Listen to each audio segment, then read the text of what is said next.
What's up? What's up?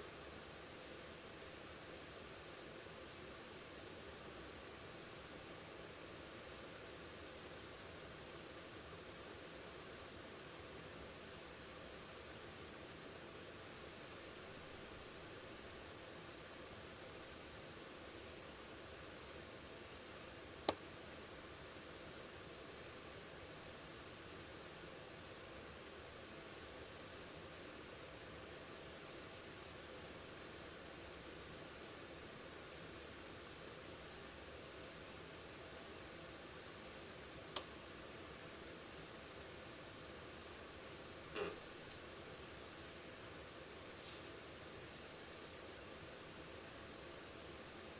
I was checking some messages and emails.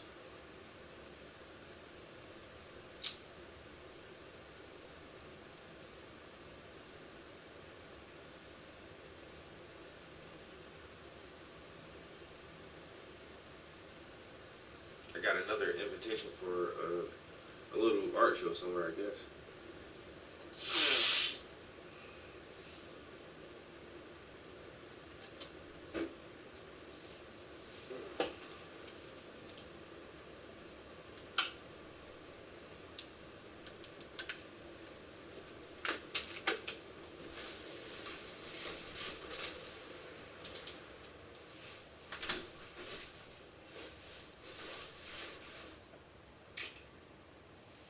Hi guys. Brojo Saved by Grace recently called the Atheist Experience, and as you can expect, it was complete cringe. If you don't know who Brojo is, he's a Darth Dawkins acolyte, sycophant, yes man. Without further ado, enjoy.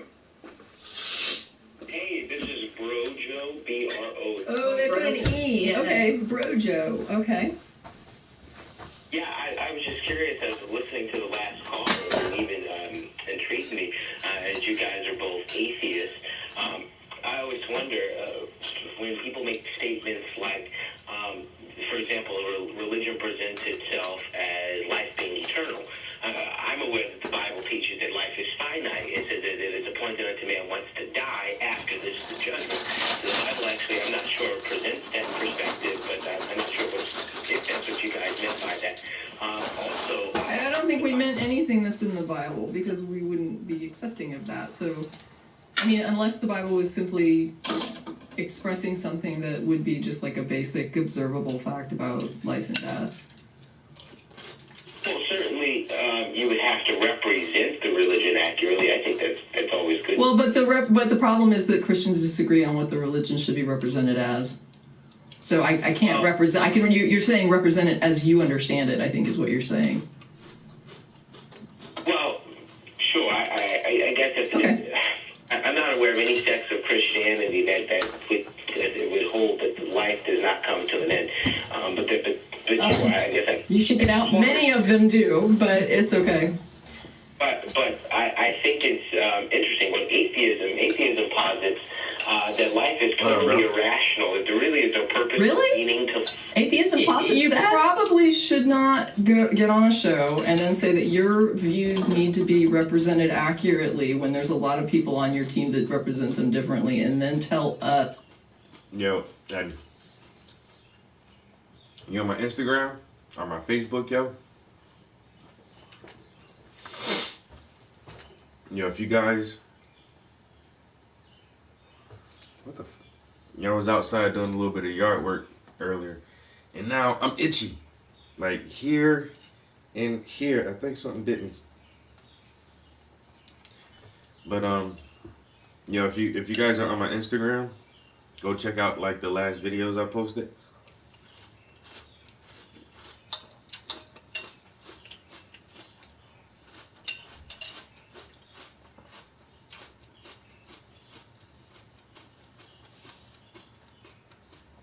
Because I was doing some really cool shit yesterday.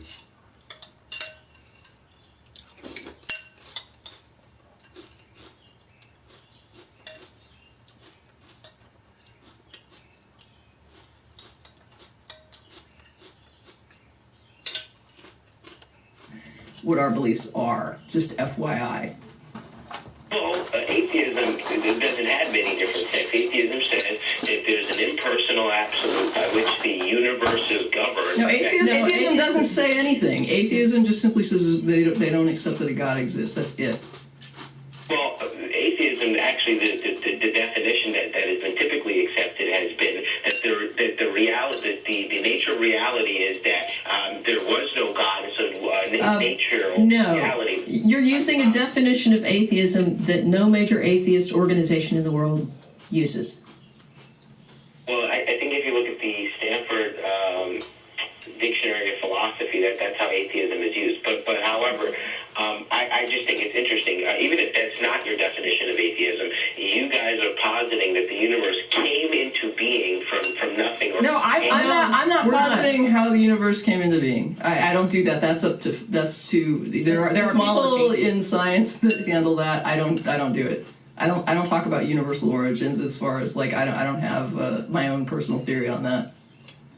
So without a theory on that, how could you say to someone, make the most out of life? That assumes that there's an ultimate purpose. Because you have a finite life, and you either can not make the most of it or make the most of it, and I find that my life is more fulfilling when I make the most of it, and I suggest it to others, although they may have a different view of it, and they are certainly not required to follow my advice. Well, when you make the statement, my life is more fulfilling, all you're simply saying is I feel more satisfied in this state. You're not saying anything that it's a better lifestyle. So wait a minute. You're saying that I am if I'm saying that more fulfilled is better. If I accept that better equals more fulfilled, then I am saying it's better. Yeah, better for you. Right, yes. But you can't say, okay, you can't make an objective statement. You certainly can't say this is the better lifestyle. You could just. I don't think I did.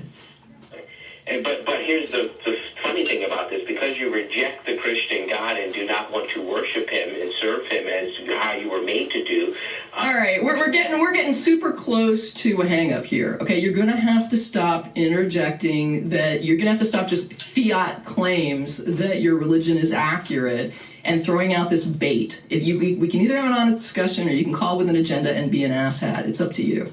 But if you continue with this sort of chip on your shoulder, this call is not going to go anywhere. So get the chip off your shoulder and let's have an honest conversation.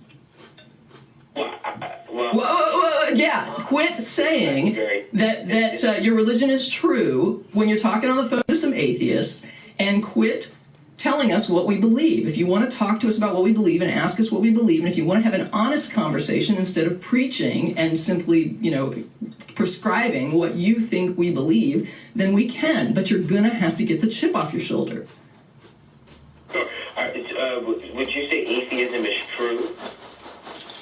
I don't even know what that means. Atheism doesn't make any truth claims. It's just a rejection of the claim some gods exist. Right. But certainly you believe that proposition is true or you wouldn't hold it. It's not a proposition, it's a position on my perspective on a claim. Right, and your perspective on the claim that God exists is that I don't buy it. Right, I am not convinced, correct. And that is a fact. I am not convinced that a God exists. That's not disputable. But as a theist, I believe he does exist. I get that. Yes, we understand. But you don't get to tell us that it's true and then just keep talking like you didn't just say that. Well, no, I can justify that position. Go for it. Well, first off, atheism is self-refuting. There's only atheism and theism. Quit telling us about what atheism. You're not an atheist, and you're telling us about atheism. Just talk about your claims and tell us why your claims are true. It doesn't matter if what atheists believe. What do you believe, and demonstrate to us why that is correct. Well, I think it's a little bit more complicated than a flattened view of reality. I think evidence ultimately must have a perspective that drives it to an ultimate conclusion. Evidence is not, as much as people like to suggest, there are no brute facts, right? Evidence is not audible and propositional in the sense that it speaks for itself, right? We are people who have to come to conclusions when we view reality. The whole of creation, right, testifies that God exists 100%. God has made us in His image to know Him. And you're going to have to support these claims, right? You're going to have to support it. You're just preaching at this point. Well, atheism atheists are looking for physical, tangible evidence. If you look to the Bible, that is physical evidence for the existence of God. No, it's not. It's a story. No, it's God's revealed word. If that's your claim, I'm telling you that's what you need to support. If there's no God, then it's not God's revealed word. So first we need to establish that God exists before you can start telling me what God does, right? We need to know that there is a God or God's not doing anything. So how do we establish that there is a God and that then we can establish what it does? Well, we just have to get into a discussion of our worldviews, but we certainly don't have This has nothing to do with worldviews other than you have some claims that you're making, and we're just asking you to support them. And it doesn't have to do with whether or not you find atheism tenable. It's like when somebody calls the show and they want to talk about creationism, I gotta go get a hair scrunchie to tie this stuff back. About evolution. Evolution is wrong. Evolution is just like, so what? We're asking you what you believe as a creationist and how you support that, not whether or not you accept evolution. That's not relevant. And this is the same type of thing. I'm not asking you to criticize atheism. I'm saying, what do you believe and can you support it? And you're making claims. It's like, we understand you think a God exists. We understand you think that God does stuff. I don't need a list of bullet points of what you think that God is responsible for. I need to know, is there a God? Because if there's not, then that God is not responsible for anything you believe it's responsible for. So the question now is, can we establish a God exists? Then we can start looking at what we think it's responsible for. Well, actually, the statement that we need evidence presented to us or God is not responsible for all of creation, that's an irreverent. I didn't say that. I did not say that.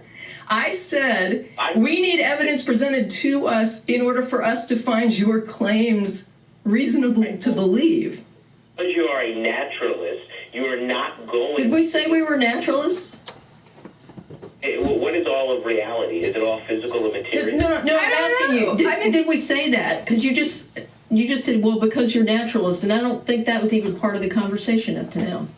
I listened to the discussions prior, and you guys believe that there's nothing beyond the existence that we will have now. You believe that life is finite. You believe that all that exists is the physical material universe. So I'm just taking from what I've heard from previous discussions, and I'm letting you guys, explaining to you guys the problem with that position. I don't see a problem. Which has exactly what to do with your claim that your God exists? Because it shows that there's only two options. Once you have No. I don't care about the two options. I only care about the option you're presenting to us, which is your claim that some God exists. Well, as I said before, because we're people and we tend to see things differently, we're looking. Things need to be interpreted through a particular lens. No, they don't. What they need to be interpreted through is that you made a claim, and you need to present evidence that backs that claim up, and then we can proceed from there. You don't need to critique anybody else's worldview or talk about anybody else's position or whatever you think that is. You just need to back up your claim. Can you do that? I think that's an incorrect way to view things. I think obviously as an atheist, if you are making claims, even if you make evolutionary claims, you can't back that up to a Christian without... As an atheist, I don't make claims. I think that's the problem. Personally, Tracy may make claims, but as an atheist, I'm not making those claims. That's the problem. Yeah, I think the issue is that we're having a... So atheism is typically defined in terms of theism. Theism, in turn, is best understood as a proposition that something is either true or false. It is the belief that God exists. It does not refer to the psychological state of believing. This is why it makes sense. If you think it's true that a God exists, then you believe the claim, which is how we... Theism is. Yes, that is theism. But atheism is the negation, which says God does not exist. No, that's not what it is. No, atheism is just simply says I'm not a theist. Yeah, it's atheist, meaning not theism. Right. I don't believe a God exists. It doesn't mean that I believe no God exists. Very opposite of theism. No, it's not the opposite. It's anything that isn't theism. Yeah, this is I run a Discord server on Discord where we debate atheists and debate non-Christians. This is going to take a little bit longer to explain all these key concepts and terms because this is not easy to get, and I understand. All right, well then I'm gonna have to refer you to the blog where we actually have endless space. So you can go to the blog and you can post on this show's specific thread, and I have that blog address, I think, in my notes. I already had it on my notes, but I think it's what is it? freethought./AXP. Yeah, I think so. freethoughtblogs/AXP, and there you can go and post your thoughts on this, because what you're basically describing is that it's going to take a very long time, and this show's only an hour and a half, and we have other callers. If it can't be done in language that is already developed and understood and in conversations that have already been had, and if the support for the claims is that complex, I'm amazed that anybody has come to theism if it takes this huge, complicated thing to understand a God.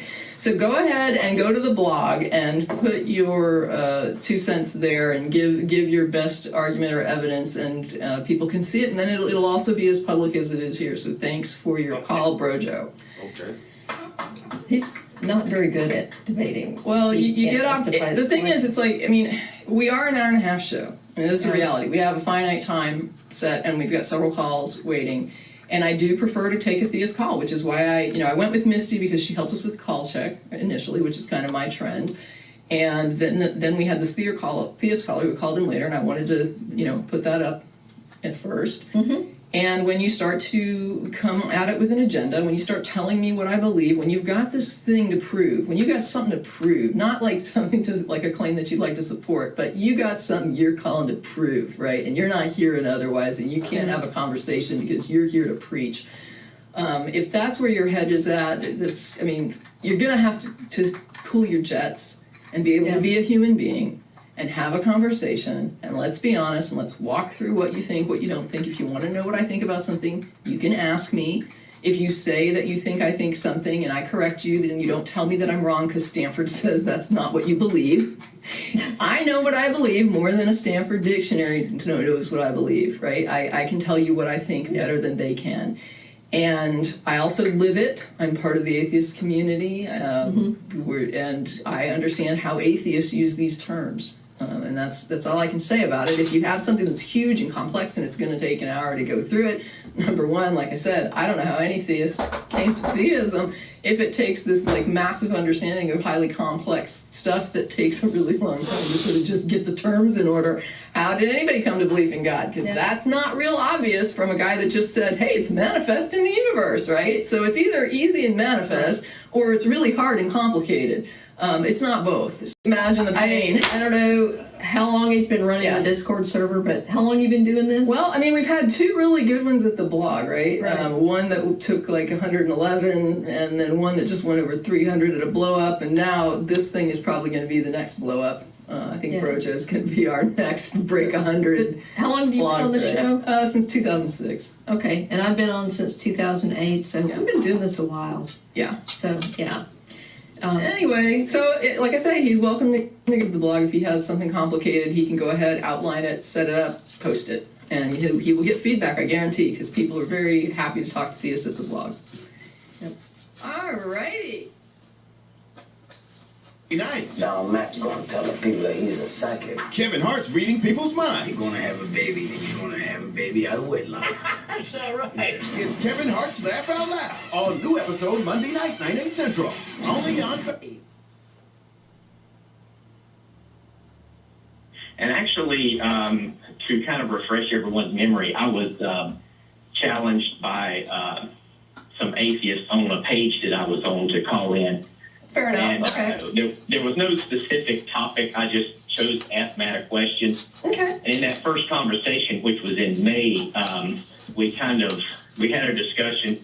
Then it went down the path of slavery. Okay. Matt kind of took it down that path. Okay. Then afterwards, it kind of got a little bit intense, and he hung up on me. And then probably in June, I think it was actually Father's Day weekend, I called back, and you were actually co-hosting with Matt. And I don't know if you recall it or not. Are you talking to me then, Tracy, right? Yes. Okay, yeah, okay. All right. That's all right. So we kind of went down that path again, and I actually took us down that path this time because I was kind of wanting to explore it more. Okay. And unfortunately, we ran out of time because I was the last caller. I understand.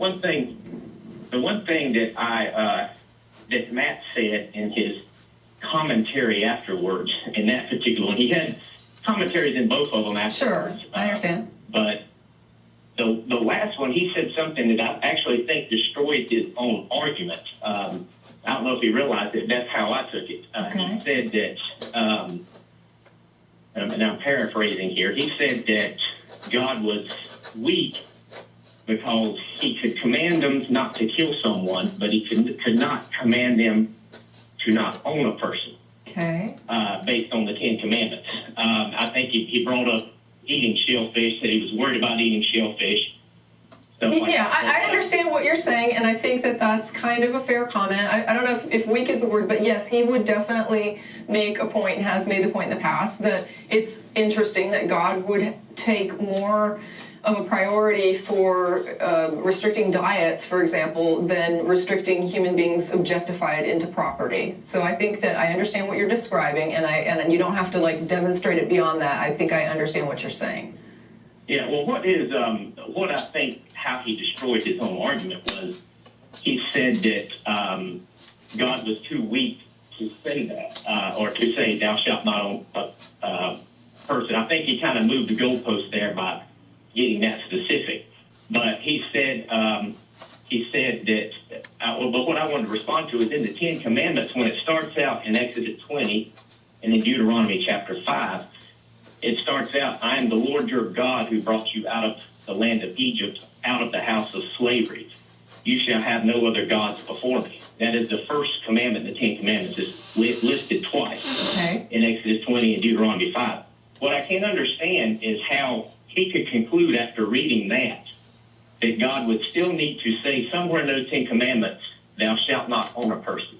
Because to me, that would... Well, in Exodus, he gives all the rules for owning slaves. Come on here. No, you're not understanding what okay, let me phrase. You didn't get to quite finish what you were saying, but let me just say what I think you're saying, and you tell me if I'm wrong, okay?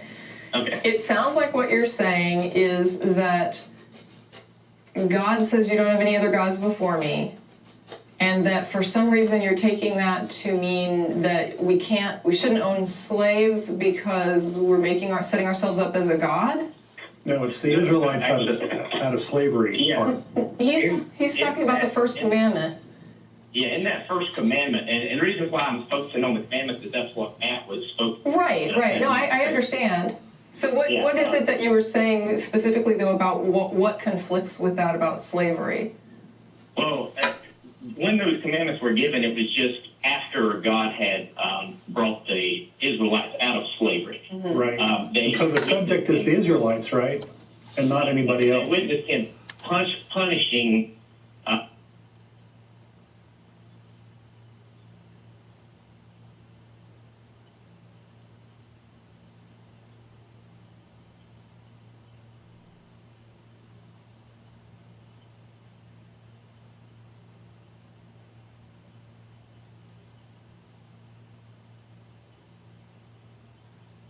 slaves,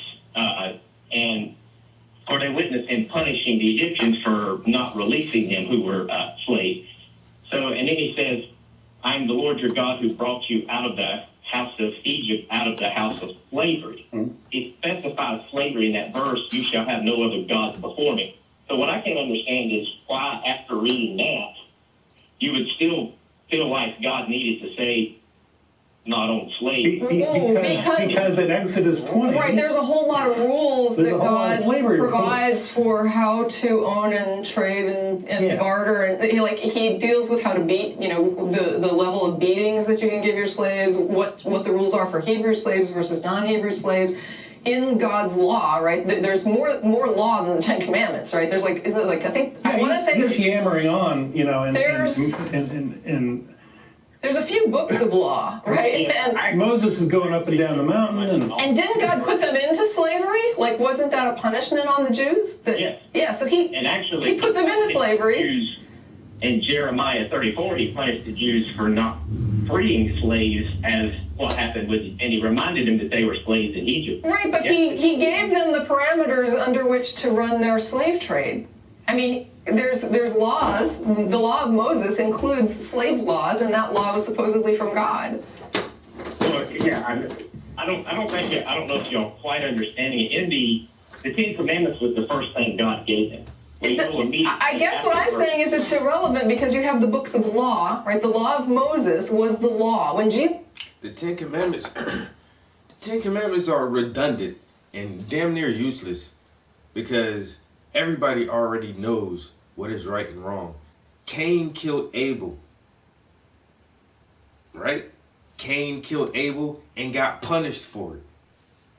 God ain't had to make 10 commandments for Adam and Eve and their kids because they knew good and evil, right and wrong from the beginning. That was the whole point of eating the fruit from the tree of knowledge or whatever. So we know what's right and wrong, good and bad. And Moses supposedly fled Egypt because he killed somebody and hid the body because he know that killing people is wrong. And then he goes up to the mountain and receives the 10 commandments and comes back and gives it to the people and say, hey, thou shalt not steal, thou shalt not covet thy neighbor's property, and all of this other stuff. Honor thy mother and thy father. And it's common sense stuff that we all know. Like, everybody knows that. So this whole the 10 commandments is something else that was always kind of weird to me. Like, you really don't need the 10 commandments. So yeah. he talked about the law and said that people should keep the law, he was talking about the law of Moses, right? And those are the books of the law, not just the 10 commandments. Jesus said that the law was perfect, right? He called the law perfect. And the whole idea of Jesus being perfect was that supposedly he lived a perfect life according to the law. That was how Jesus was perfect. Mm-hmm. So the laws of the Hebrews in those books of law are supposedly perfect laws from God that Jesus promoted and said were good laws, and they include quite a lot of laws about how to own and beat and treat and your slaves. So there's these laws from God that are governing slave ownership. I don't know how you can not understand that would be God sanctioning slavery. When I went to church, we didn't even deny that. I mean, what we said was, well, he didn't tell you had to own slaves, but he didn't tell you that you couldn't. And he also told you that you could. He didn't say, you know what I mean? It was like he didn't just say, he wasn't silent on it. He had a lot to say about slavery, and a lot of it was it's okay to own slaves. Well, actually, he never said that. Matt's argument was that the Bible views slavery as moral. The last time we talked. It would have to be if it's allowed under the law of God, right? I mean, if allowed too, but Jesus specifically said God did not intend for people to get divorced. You're changing the subject here. Jesus endorsed slavery too. Then divorce was allowed under law, but Jesus specifically said that God did not like divorce. Okay, well, but he also said the law was perfect. I mean, I can't really, I guess, speak to inconsistencies in the Bible. God like Trump, where he just sort of says something and doesn't mean it? Is that what you're saying? No, what I'm saying is the 10 Commandments, that was first. That was the first. Okay, well, do the 10 Commandments apply to people who aren't Israelites? It doesn't matter, because I'm just going to say right up front that the law, that God basically saying I'm a jealous God, you can have no other gods before me, is not a condemnation of slavery. I mean, you're taking it that way, but that's not what it says. And I don't know anywhere in the Bible where it's clarified to mean that. He's reading the whole verse, not just the Cliff Notes version of it. I could go through the Bible right now and list several verses where slavery was viewed immoral. Well, then God's a fuck-up because he can't write anything clearly. Come on. Wait a minute. Hold on. This is getting crazy. Start from Genesis and okay, hang on just a moment. God gives in the law parameters for what is acceptable slavery. Do you agree with that? I will agree. He allows slavery. I agree with that. Yes, and I would agree that slavery run external to those parameters would fall outside the law and be wrong. It would be considered illegal under the laws of God. So there can be immoral versions of slavery if we look at the law as a moral law. So to say that the Bible says that slavery can be immoral doesn't demonstrate that God condemns slavery or that he doesn't allow slavery or that he thinks that slavery itself is immoral. He definitely sees a moral version of slavery and an immoral version of slavery if in fact that is the law of God. He sees some slavery is acceptable and moral and other slavery he would say is not. If you beat your slave and kill them in the minute, then that's immoral. If you beat your slave and they die a couple days later, that's okay. That's acceptable slavery. Well, actually, that's a death. Keep in mind that's a death penalty if you beat your slave and kill them. Yeah, if you kill them immediately. To be avenged. Right, but if you beat them badly enough that they die after a couple days, that's acceptable, and there's no penalty because it says they are your property. Your money. Yeah. Yeah, but that's not an instruction to beat people. No, it's an instruction on what is an acceptable way to beat them. Okay. What do you mean? So can we agree that God in the Bible did not say slavery is wrong, don't have slaves? Can we agree on that? Actually, I'm not sure. I could go through several verses where he specifically condemned. Okay, well, if you want to equivocate, I just don't understand how you can read books and books that instruct people on how to run slavery. If God could have done that, then if he had the capability of doing that, then perhaps he should have, right? Because slavery is wrong, and God didn't realize that. Well, my question, here's another question. Martin Luther King Jr. and Frederick Douglass commonly used the Bible to argue against slavery. My question is, what are they seeing that you were not? Well, there are volumes and volumes written from pastors who argued for slavery from the Bible as well. Right. The Bible is often, for an atheist, this is not a problem because I can just look at it and say the book is full of contradictions. For a theist, you're the one that has an issue here because you've got a bunch of people who are on the one side saying the Bible is definitely for slavery and this is why it's okay for us.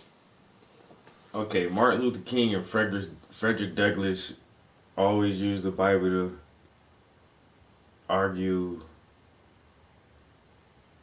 against slavery. But the Bible is what was used to keep people enslaved. And so when you look at the Nat Turner story, Nat Turner had to realize that himself, that they kept making him preach this Bible and preach this Bible to keep his people stupid.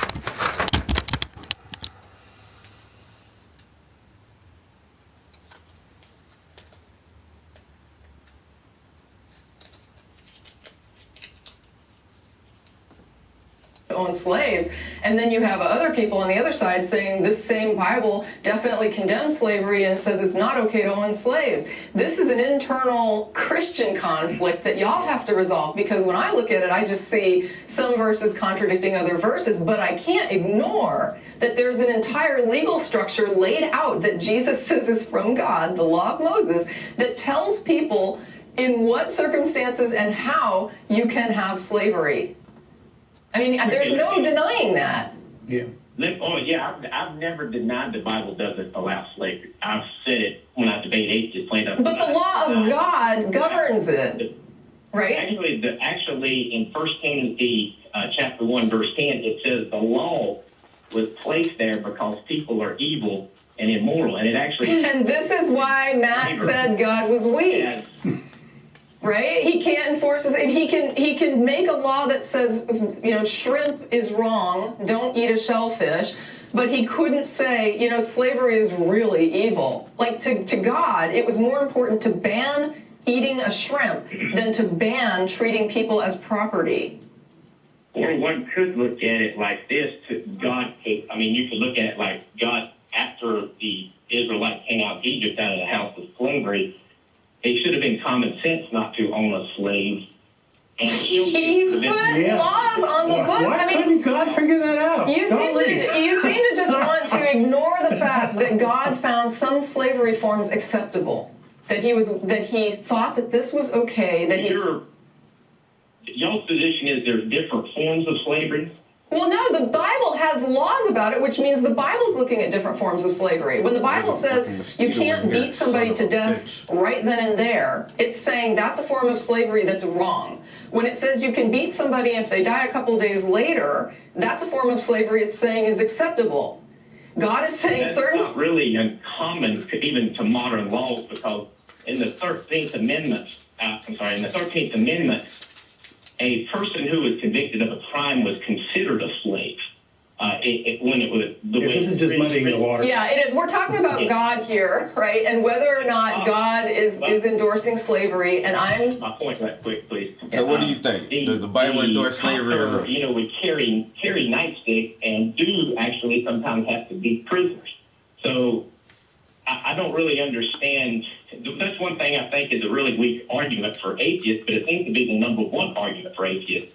This idea of slavery. There's immorality all throughout the Bible. You're talking about the difference between a state stripping a person of rights through due process because they have demonstrated some sort of harm to the state, versus going into another country and just grabbing all the people, killing all the men, bringing all the women back, and making them sex slaves. This is not apples to apples. When you're talking about you do strip people of right to sometimes life, liberty, and property when they have violated state laws. We have those codes on the book, and we do enforce laws, yes, in order to keep civil.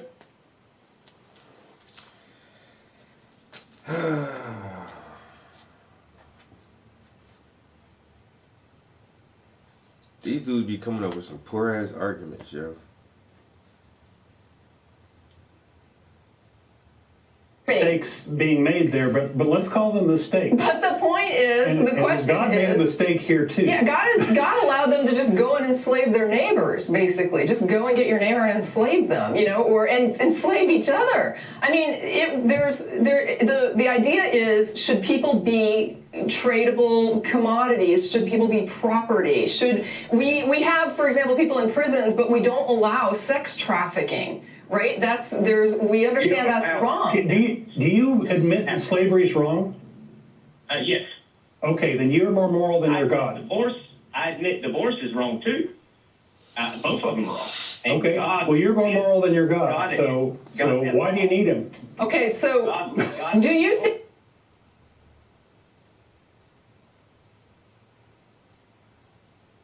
Exactly.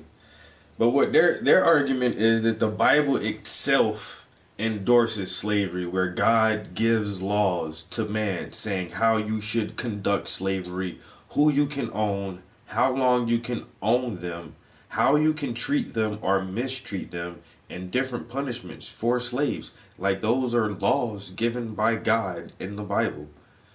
And it's like, so is God opposed to slavery, or why does he have a way for you to conduct slavery? And that's how they use it against us for so long, because it says that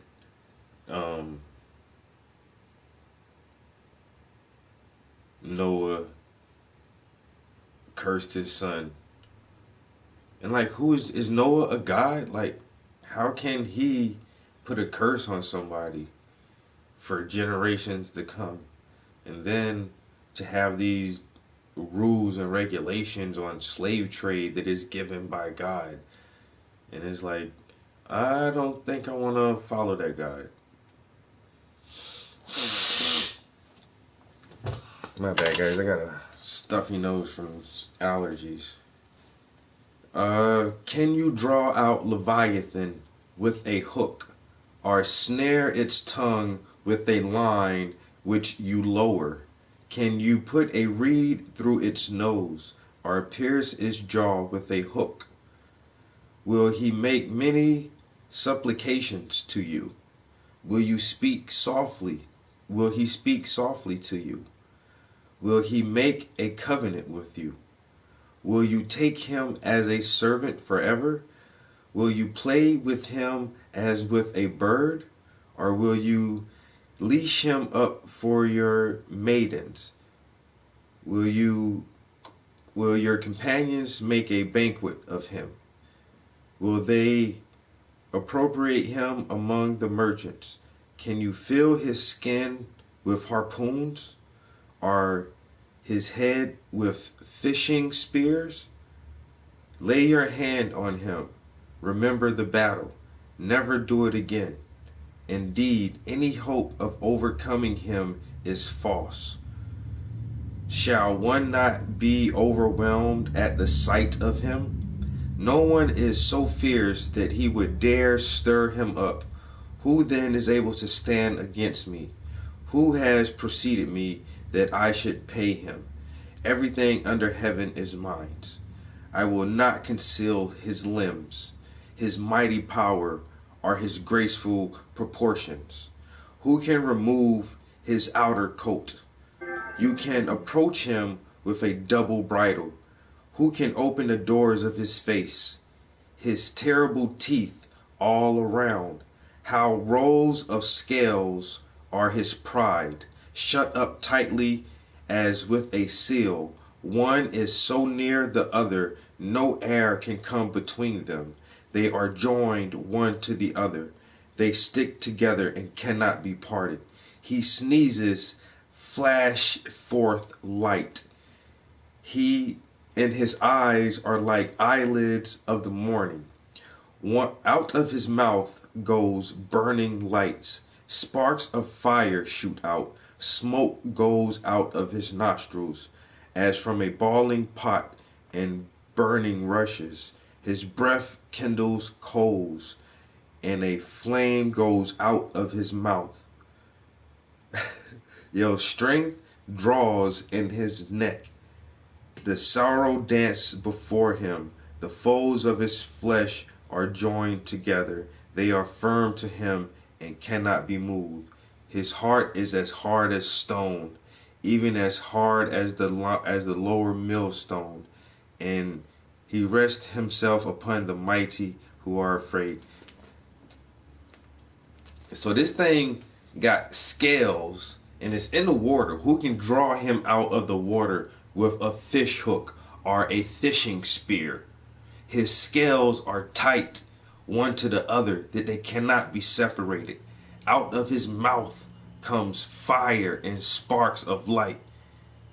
Is this a water dragon? Who can draw Leviathan with a hook? What the fuck is Leviathan? He got scales and he can breathe fire out of his mouth. Yo, this book is crazy, son. This book is what? They dragons in the Bible. Oh, man.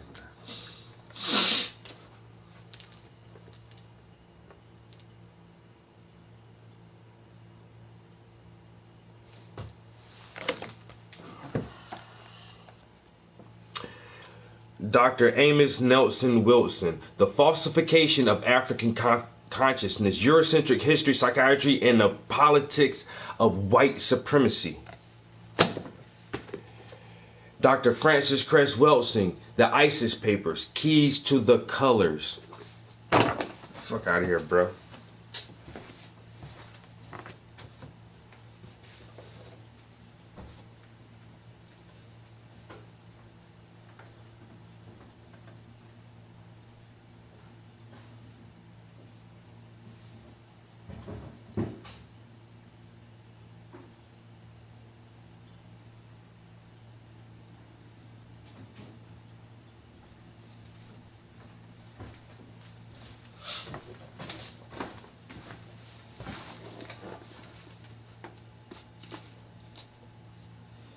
Powernomics, The National Plan to Empower Black America, Dr. Clark Anderson. Black on black violence, the psychodynamics of black self-annihilation in service of white domination. Why we can't wait, of course, Dr. Martin Luther King. Black Knights, the story of the Tuskegee Airmen. Come on, man. Of course, this is classic. Everybody gotta have this in their library. Let me pull out some more black authors, bro.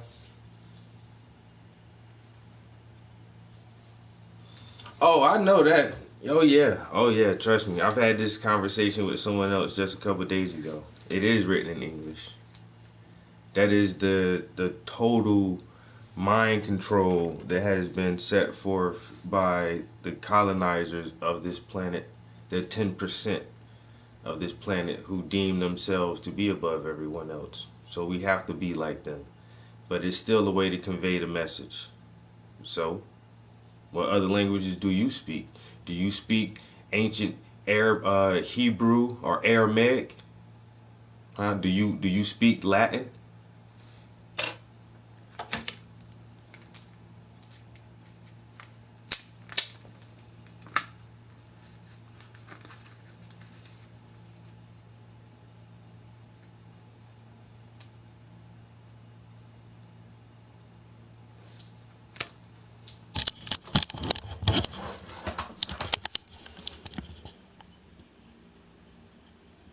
Do you speak Latin? What other languages do you speak?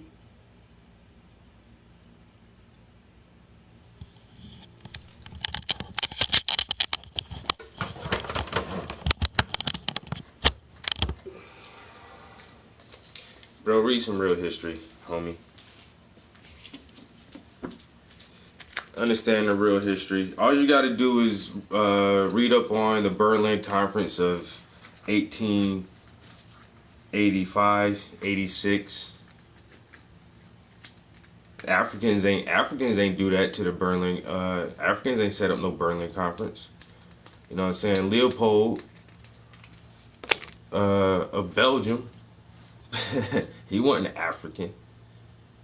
You know what I'm saying? Africans never made a economic system out of the trade of other humans. Only Europeans have done that. Africans have never completely exterminated a branch of the human family. Only Europeans have ever done that. You know what I'm saying? So who did it to ourselves? Did the Tasmanians wipe themselves from this planet? Did the Tasmanians completely wipe themselves away out of existence? No. Oh, you did it to yourselves. Really? The Indians, the natives of Turtle Island, the copper-colored people, they just did that to themselves, right? The Aborigines of Australia, they just did it to themselves. All of us, we just, you had pyramids, you did it to yourselves. So we asked for fucking Alexander the Great, the Greek, to come into Africa and just fucking totally demolish ancient systems and ways of culture. You did it to yourselves.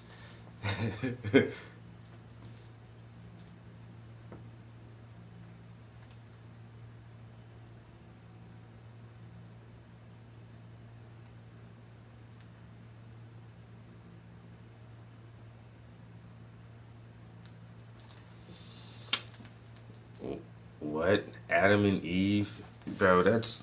You believe in Adam... If you believe in the biblical Adam and Eve, that's retarded. That is utterly retarded.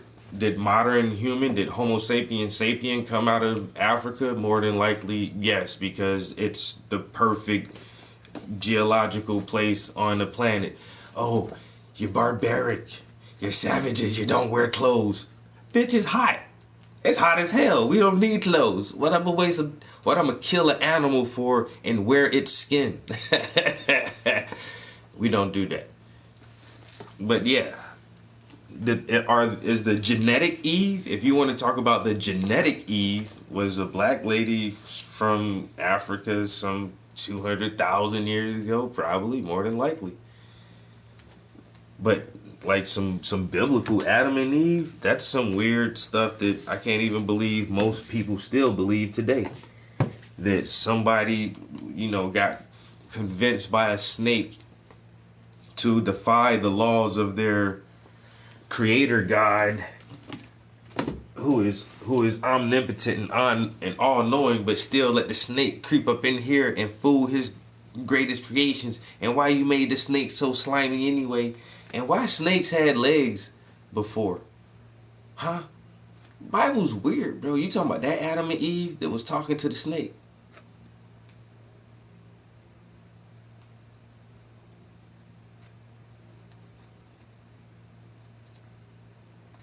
Boozy, what a doozy.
I was born in a small village. Pharaoh.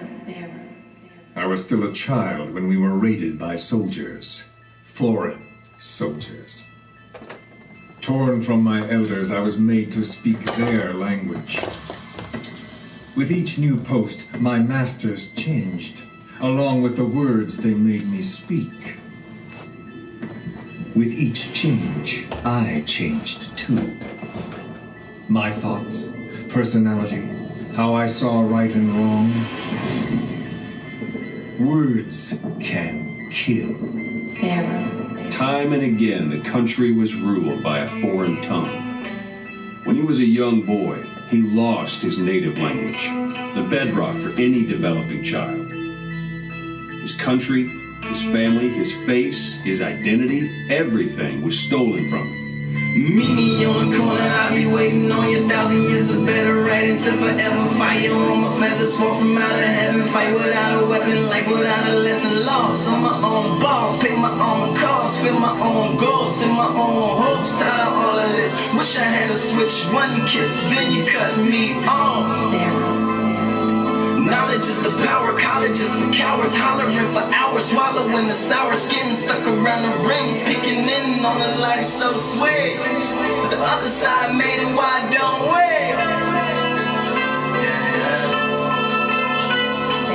Since ancient times, every civilization's ruler has had the same idea. When people unite under one will, they become stronger than the sum of their parts. And what do rulers use to bring people together? Language. This world will become one. I have found the way. Race, tribal affiliations, national borders, even our faces will be irrelevant. The world that the boss envisioned will finally become a reality, and it will make mankind whole. Find a friend in the words, and the words and the words. Take away the pain, take away the hurt. Make a way to make a change, make it sane. Especially plan on staying on this earth. Low to the lows, high to the heights. Eyes to the sky, strive to revive. Dying to survive, pool full of cries. But it's cool, I'm still alive. And every breath is every left soul. And the family never kept whole. In the slum on the quest to be the best of being less. Never let go, the best road to the next level. And it seems what it means to do the right things. Not to be a good king, but the best devil. So it's horns for the crowns, torn from the ground, roast by the roof, stone from the roofs. On parade days, look at them rain down. I was brought here a slave, but Pharaoh. America is a country of liberty, a meeting of immigrants. Instead of simply assimilating, its citizens live alongside others. So the Major sought a system that used information, words, to control the subconscious. In his eyes, the greatest symbiotic parasite the world's ever known isn't microbial. It's linguistic. Words are what keeps civilization, our world, alive. Roses stone on parade day, look at them rain down. I was brought here a slave, but I leave here a pharaoh. Damn, I should have been a singer. I ain't gonna lie, bro. My vocals sound stupendous.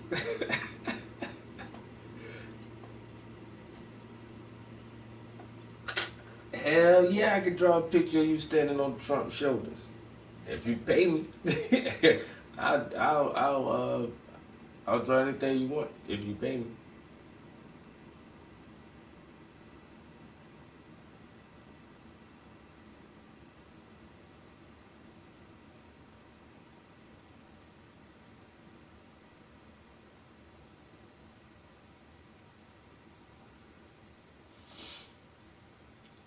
Exactly. So there's a lot that's lost in translation. Yo, Drippy. A lot is lost in translation.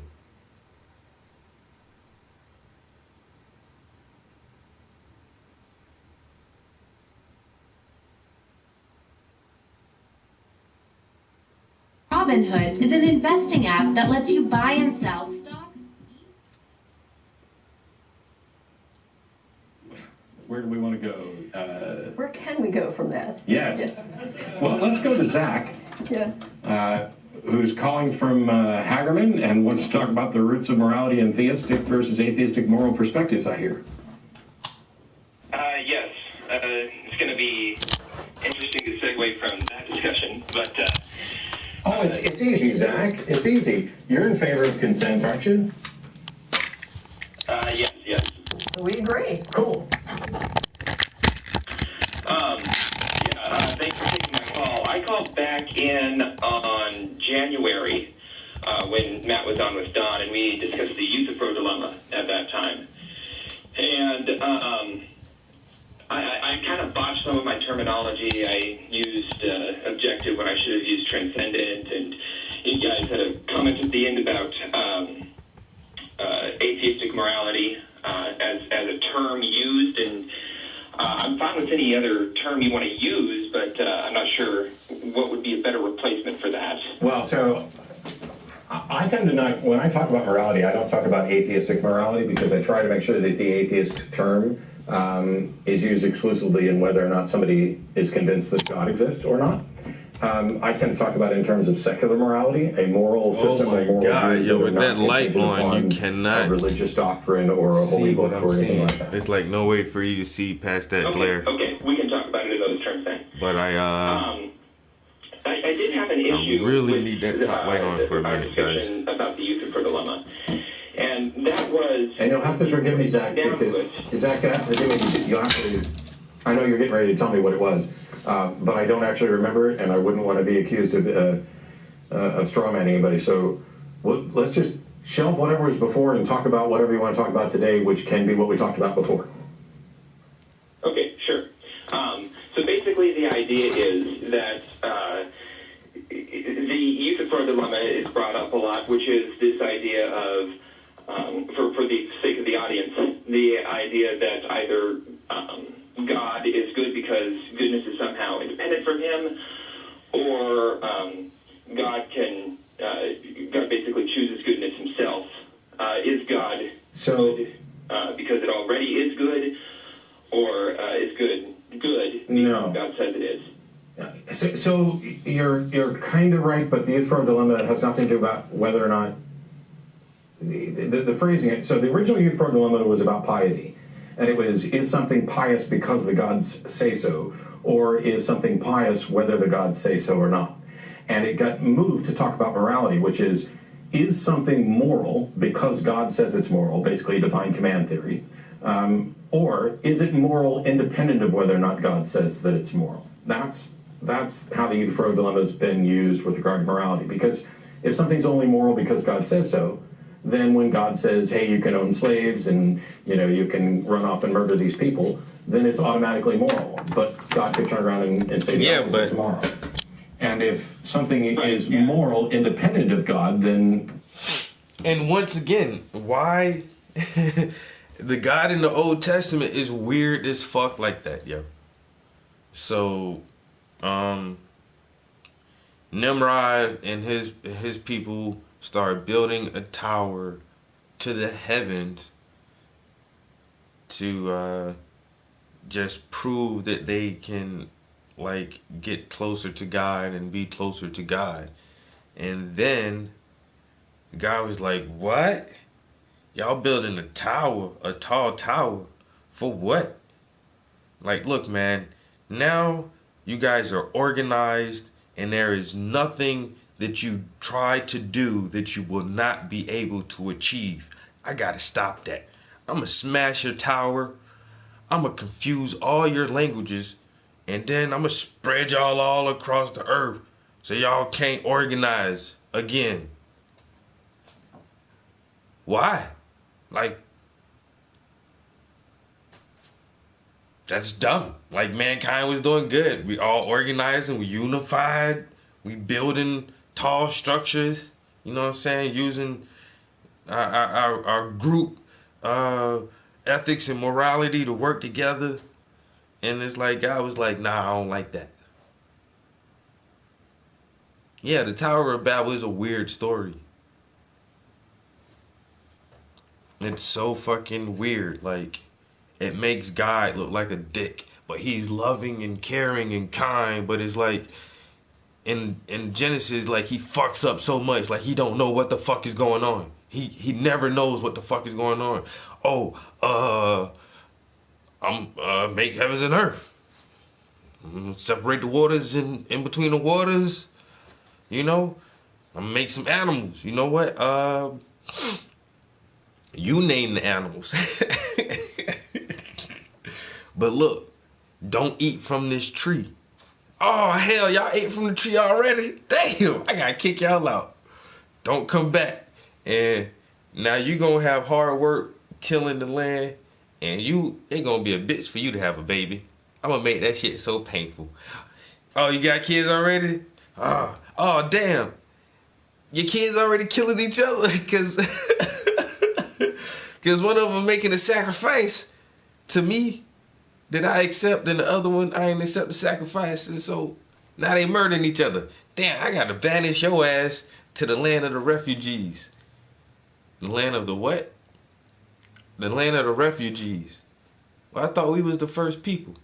Oh, don't worry about that. While y'all was over here fucking off and shit and killing each other, I was making a whole bunch of other people over there in the land of the refugees.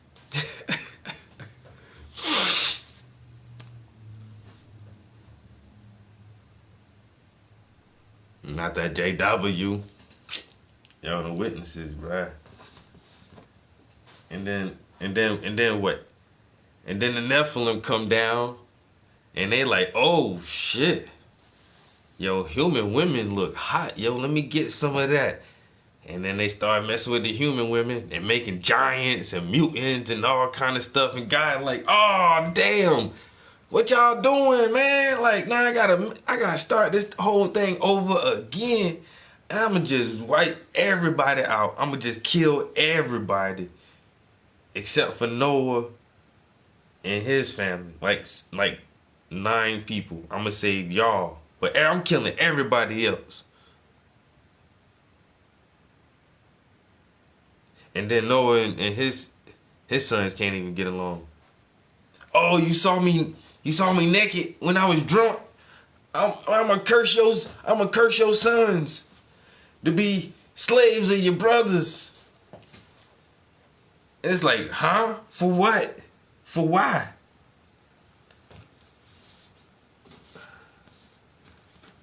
I'm gonna bring y'all out of Egypt.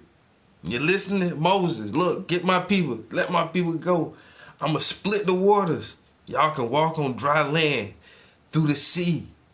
I'm gonna give you a pillar of clouds by day and a pillar of fire by night.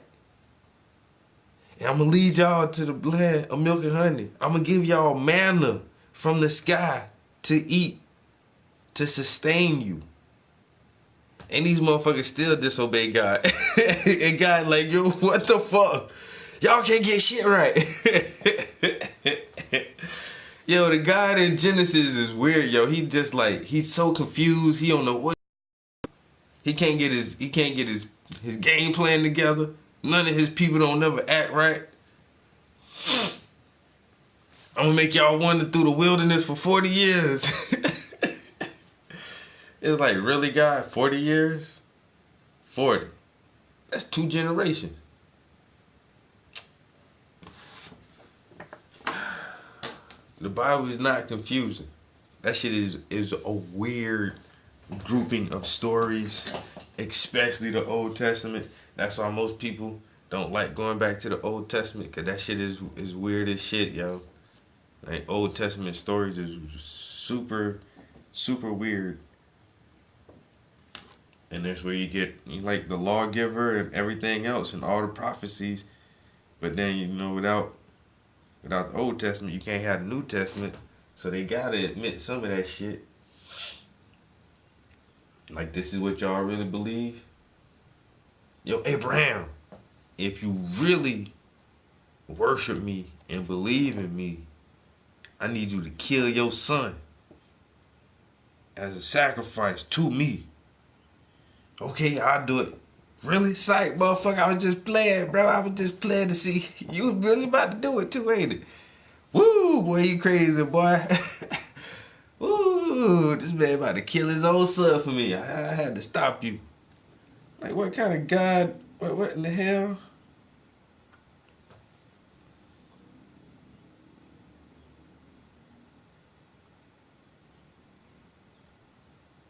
I'm gonna let y'all escape the city. But if you look back, you're gonna be turned to a pillar of salt. What kind of stipulation is that?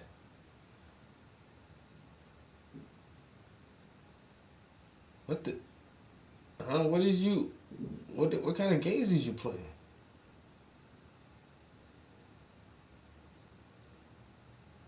You just on some old random. Aha! You some salt now. Pillar of salt. Okay. But you gotta believe that shit.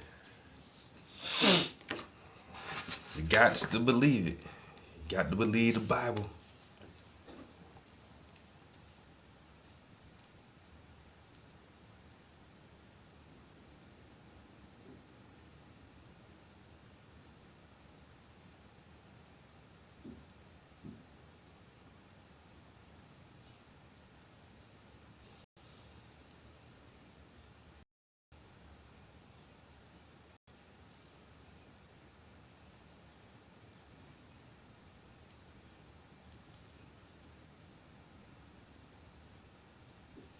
No reason to appeal to God. Right, and there may not be any reason to appeal to God, and the issue is that at one point we came. I'm trying to put this in terms of last week's discussion or January's discussion. Let's see. The thing is that the thing I brought up last time was that God and goodness are ultimately the same thing. How do we know that? How do we know that? It's not presented as something that's true. It's something that's presented as a resolution of this dichotomy that the Eusapho dilemma presents. The point is to show that either it's arbitrary or God is irrelevant. God, nothing about the Euthyphro dilemma says that there isn't a God who is in fact good. It just asks what is the source of goodness, what makes something good or not. So the fact, you can say God and good are synonymous. Okay, I don't agree with you, I don't understand how we got there, but it's also not relevant. It doesn't resolve the dilemma, because all you've done is say that God is good. That doesn't tell us why something is or isn't good. I'd say that, well, I mean, like, you could ask the question, why is the morning star? And, but there are two different conceptions in our mind. What I'm saying is that ultimately, goodness and God are so synonymous that they can't really be, I mean, I don't agree with that. I mean, it's fine if you don't agree. What I'm saying is that if that were the case, it would resolve the issue. Well, if frogs had wings, they wouldn't bump their ass a hopping, but that doesn't have any bearing on anything. You're saying now that if that is the case, it would resolve the issue, but you haven't even made that case. So we can't even get to how, whether or not that resolves the issue, because you haven't even made that case. The Euthyphro dilemma in the first place is on the assumption that there's some sort of God. We're using some sort of assumptions here. No, it's not contingent on whether or not there's a God. It's addressing claims about originally piety, but morality. Right. But it's not. None of that is contingent on there actually being a God. You're aware that we can address things hypothetically. Okay. Right, we can address things hypothetically, which is why we can address the hypothetical situation in which God and goodness are the same thing. Okay, but I've already addressed the situation hypothetically where God and goodness are the same thing. It does not in any way resolve the conflict of what makes something good.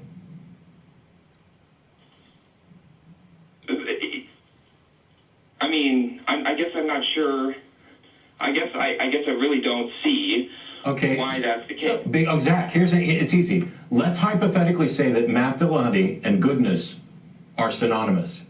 Does that in any way explain anything about how or why something is good?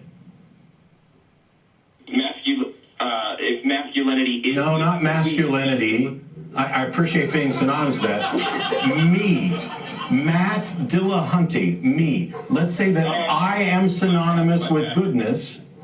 Does that in any way tell us why something is good or not?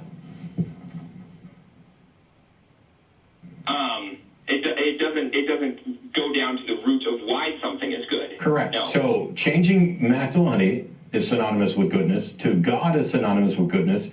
How does that tell us why something is good? It doesn't tell us why something is good. And yet the entire point of the Euthyphro dilemma is about why something is or isn't good. So saying God and goodness are synonymous does not in any way address the Euthyphro dilemma. The point of the Euthyphro dilemma is to say that either, or at least how it's been used in my experience, is to say that God is either must be some arbitrary tyrant. You're wrong. No. You are absolutely. This is why I tried to correct it at the beginning. The Euthyphro dilemma does not say either God is or God isn't. The Euthyphro dilemma is something good because God says so, or is something good irrespective of God says so? It has nothing to do with God because there is a being. Whether God communicates it. It is a question of what is the foundation under which someone could say X action is good. Okay. That's what the dilemma is about. Not sure if it's used that way in most circumstances. Okay, well, I am, and I'm able to phrase it that is virtually identical to what shows up on a web page, and nothing that you phrased is remotely accurate. Okay. I'd have to look into that more. It's easy, Zach. It's easy, Zach. Just throw out the Euthyphro dilemma and address the question you actually want to ask.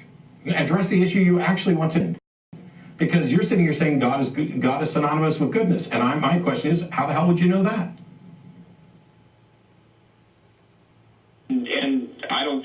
think a person. I don't personally know that or not. Okay. I think that the looking at the idea that God is synonymous with goodness presents a lot of insights and possible developments that you could use for. Not if you can't demonstrate that. Not if you can't demonstrate it's true. But if your goal here is to somehow undermine the Euthyphro dilemma, you have missed the point. Because you could show that the Euthyphro dilemma is entirely flawed, and you haven't gotten one step closer to demonstrating that there is a God or that what goodness is. Yeah, and that's fine. But I mean, because that wasn't what I called him to do. Okay, what did you call him to do? My intention when I called in was to show that the Euthyphro dilemma was flawed, and apparently I have a bad idea about what the Euthyphro dilemma actually is. I would recommend going to Wikipedia. They actually have a pretty good summary of it. Yeah, as do a number of philosophical tomes that have addressed it. But even if you have some nuanced view that you were presented with, I would be fine with saying whatever Euthyphro dilemma it is that you're understanding seems to be, from my perspective, flawed. But to call in and want to show that there's a problem with the Euthyphro dilemma, we have to first agree on what the Euthyphro dilemma is, and we clearly don't. Right. Okay. I did have another issue I wanted to bring up. Sure. And that was, I guess, the differences between, and we did talk about this in January as well, and that was the issues between theistic versions of morality and what you might call secular versions of morality. Okay. And the issue is that atheistic morality doesn't seem to have its root in anything objective. Now, sure it does. When I was on last time, we talked about this idea that Sam Harris had about this about well-being, that morality was linked to well-being, and I'm fine with looking at it in those terms. The issue that I have is that we can make any sort of statements about well-being, but those don't directly translate into being moral statements. I don't care. I don't care. So what you're doing now is you're saying that you're willing to discuss morality in terms of well-being, and then turning around and saying we can make statements about well-being that don't necessarily reference morality. Well, you can't do both. You can't agree to discuss morality as well-being and then say, here's a statement about well-being, and I don't consider that moral. I don't care whether or not you label it moral. I am concerned about well-being. I think it is as good a foundation and as accurate foundation for what people care about when they talk about morality as anything that's ever been presented. But if somebody comes to me and says, my morality isn't in any way based on well-being, then we're not talking about morality at all. And I don't care, because I care about well-being, and if we can agree on that, then anything else that you might label morality, I want to know what it is about, what do you consider morality that does not fall under the realm of well-being? I'd say that morality might be, the content of morality might have to do exclusively with well-being, in the sense that something is more moral if it promotes well-being and less moral if it doesn't. What I'm saying is that a statement about well-being, like person X is more well off if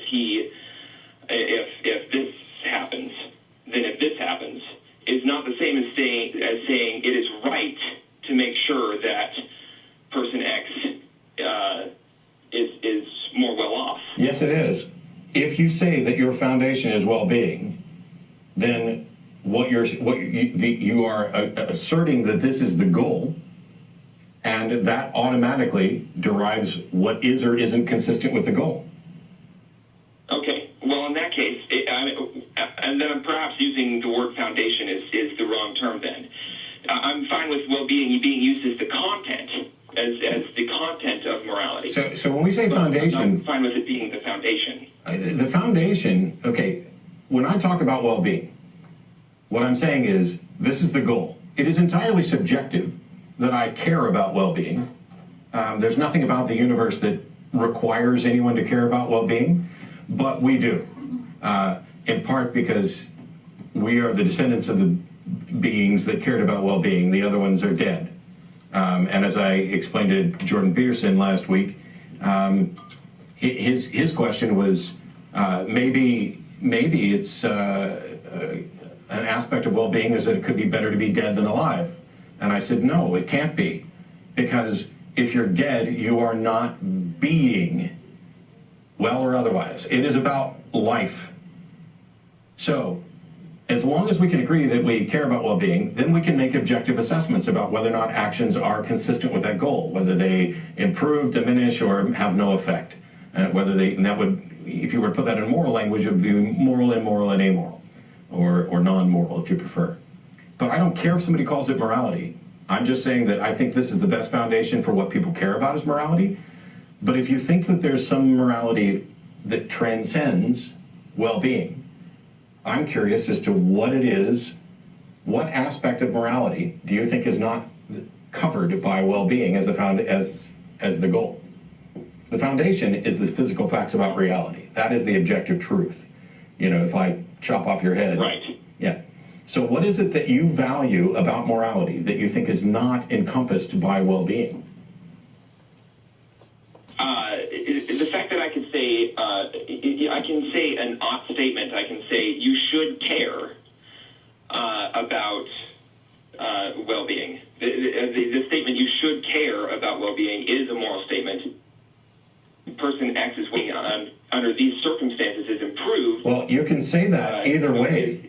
You're a non-secular foundation or a secular foundation. Both of us could say that, but in neither case could either of us demonstrate that. I think that in the secular position, we can kind of show that there isn't any way for those ises to produce oughts, whereas there's more of an open question in a theistic perspective. No.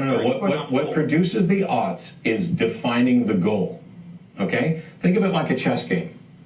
The rules of chess are ultimately arbitrary. They were made up by people. They even changed over the years. We had an en passant, we had a castling, we had this other stuff.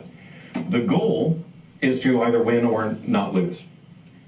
Provided there is a goal, and then we're in agreement that there's a goal to chess, we can now analyze the board and determine winning and losing positions. We can analyze moves to determine which moves move us closer towards the goal or which moves move us farther away from the goal. And so when we say you ought to, capture that rook with your knight, we're making an ought statement because we have already defined what the goal is. Similarly, when we're talking about morality vis-a-vis well-being, we have defined what the goal is. And the only objection is to say there's no reason, you can give no reason for why we should care about well-being in the first place. And for that, I agree. But once we agree that we do care about well-being, you can now make ought statements because you're saying what you should do in order to achieve the goal. And that is what I'm getting at, is that the secular way of looking at things has no basis for saying we should make well-being a goal. I agree with you, Zach. Here's the problem. That, like every other objection that's been launched at secular moral systems, is not in any way solved by appealing to a God. I think that there, like I say, there is a solution there, because if you appeal to a God, there's at least the possibility that there is both an is and an ought there. That there's something there that.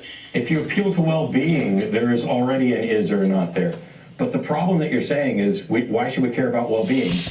Saying that you think that it's what God wants. Still really can't see the colors I'm putting in there. There's no more reason for me to care what your God wants than what somebody else's God wants. The thing is that if there's a God, and this doesn't seem to be as true in secular morality, but if there's a God, then there could be value statements that are objectively true, and I don't see how value statements could be objectively true under a secular moral system. Because you've agreed to well-being as a foundation, and after that it's objectively true that action X is or isn't consistent with well-being. The only thing you've done is... you have to agree on that first. Sure, and you have to agree, Zach, you have to agree on what God wants. That's because, I mean... I have no access to anything any God has ever thought or said. I have no way to know what any God wants. And if I'm going to say that I can solve this problem of whether or not we should care about well-being by saying that's what God wants, I've just adopted a massive burden of proof. And even at the end of it, if there is a God, that still doesn't mean that I am in any way impelled to care what that God thinks. This is why religious moral claims cannot solve the problems they raise. Well, you don't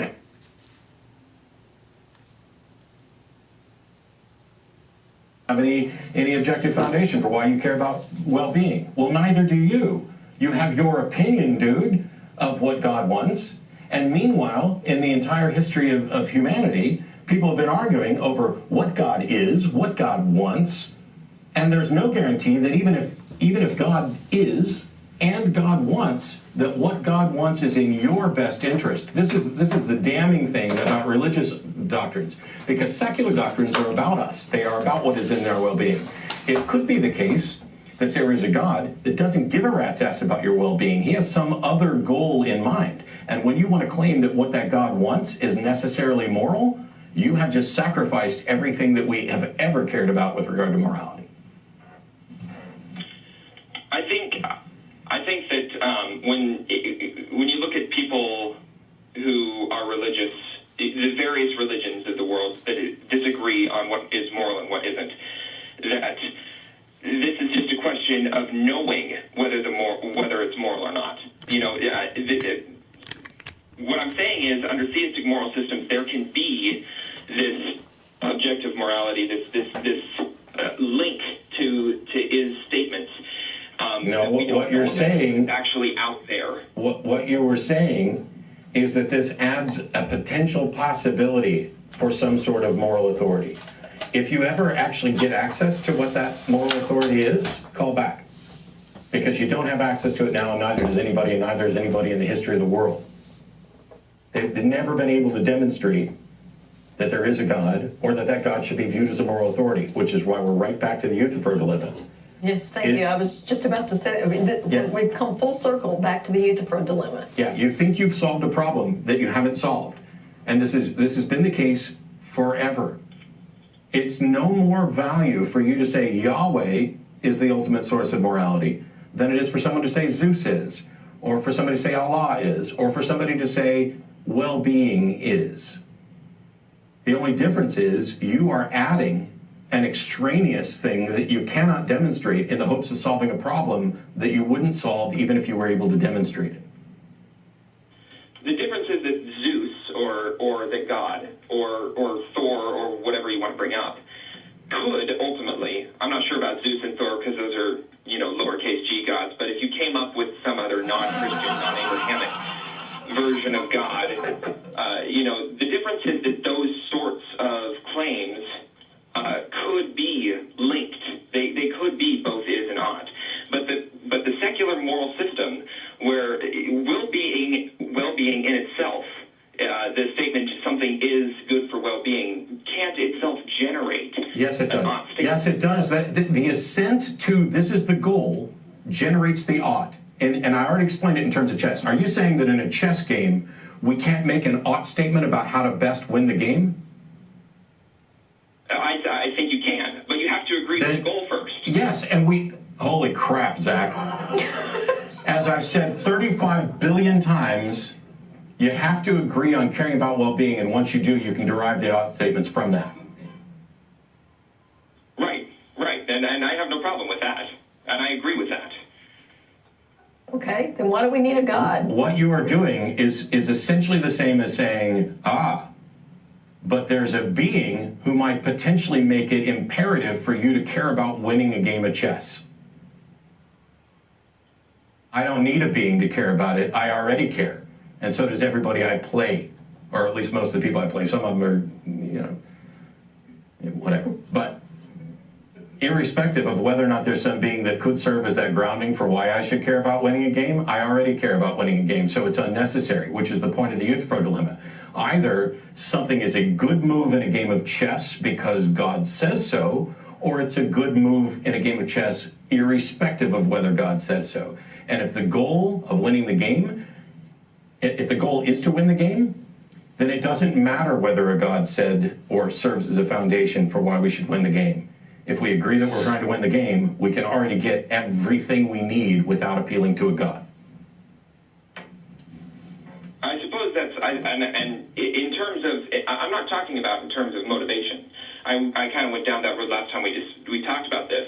But you're right. I mean, I think that motivation is a separate issue from whether or not these is statements can make ought statements. I think you should just stop worrying about is statements making ought, because every time you say it after I just explained it and you agreed to it, you look silly. You just agreed that if we assent to this goal, ought statements can be derived. So you don't then get to go back and say we can't get an ought from an is. Right, but you can say there's a chess game here. That's an is statement. But you can't go from that to say we should win the chess game. No. If I can say there is a chess game and there are chess rules, and if you and I agree that our goal is to win or avoid losing, now that assent to what our goal is. Why do I have to say this 25 times? Yeah. I don't. Zach, we're moving on. Thank you. Because Jen's about to smack me because I just keep talking and saying the same thing over and over again. Well, I was just thinking, how many times are we going to double back to the original conversation? My apologies. My apologies. Like, oh my God. I think it's because I'm so optimistic that if I just say it in a slightly different way, he'll realize that he just agreed with me, and then. But it's okay, because one of the things that we find is that people learn through repetition, and so maybe, I mean, I learned that in I'm gonna cry. I learned that in raising a child, especially very small children. They learn through repetition, and sometimes, when you trying to introduce some critical thinking to someone, repetition might be the key. I repeat myself when under stress. I repeat myself when under stress. I repeat myself when under stress. Or when trying to get a point. All my King Crimson fans are loving that now. Pick somebody. Let's see. You always take the time for a game of catch, scrape knees, and school lunches. Long nights and early mornings. Casting lines and reeling it in. Big chapters and fireside stories, but you wouldn't have it any other way. GCU's online degree program puts you first, so you can make the most of your time. Find your purpose at Grand Canyon University.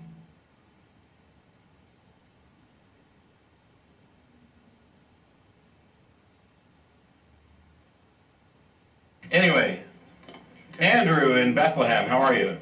Hey, how are you? Pretty good. I called before, but I have another point to make about when people say they want to prove God exists. Mm-hmm. They're not trying to prove God exists with certainty. What they're trying to say is that the possibility exists. Okay. They're trying to prove that the possibility exists. Sure. So, assuming you're correct, because we could talk about degrees of certainty and everything else.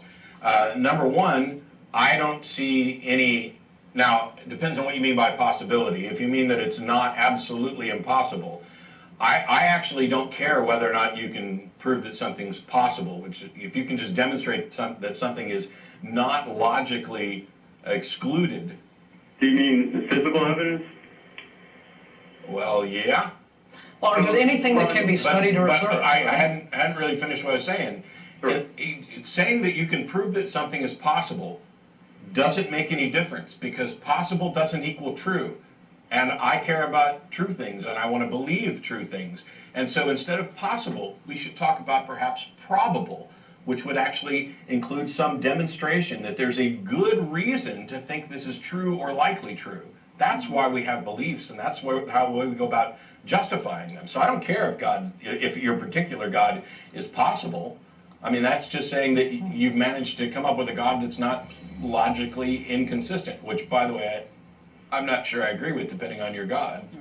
And also, I'm sorry, I'll just make a quick point here and let you get on with it. Sometimes you will hear theists and Christians make the argument that God is a concept, a being that is beyond scientific understanding, et cetera, et cetera, et cetera. And, and generally those are more or less ways of dodging the issue. But one phrase that you'll hear repeated often is that absence of evidence does not equate to evidence of absence. And I don't know, I would disagree with that. I think you would disagree with that. False. Yeah, because in situations where, if the claim were true, you would expect to have evidence. And I think that in situations where most claims, I can't think of a claim that would be a true claim where you would not expect to find evidence that would say, yes, in fact, that is true, right?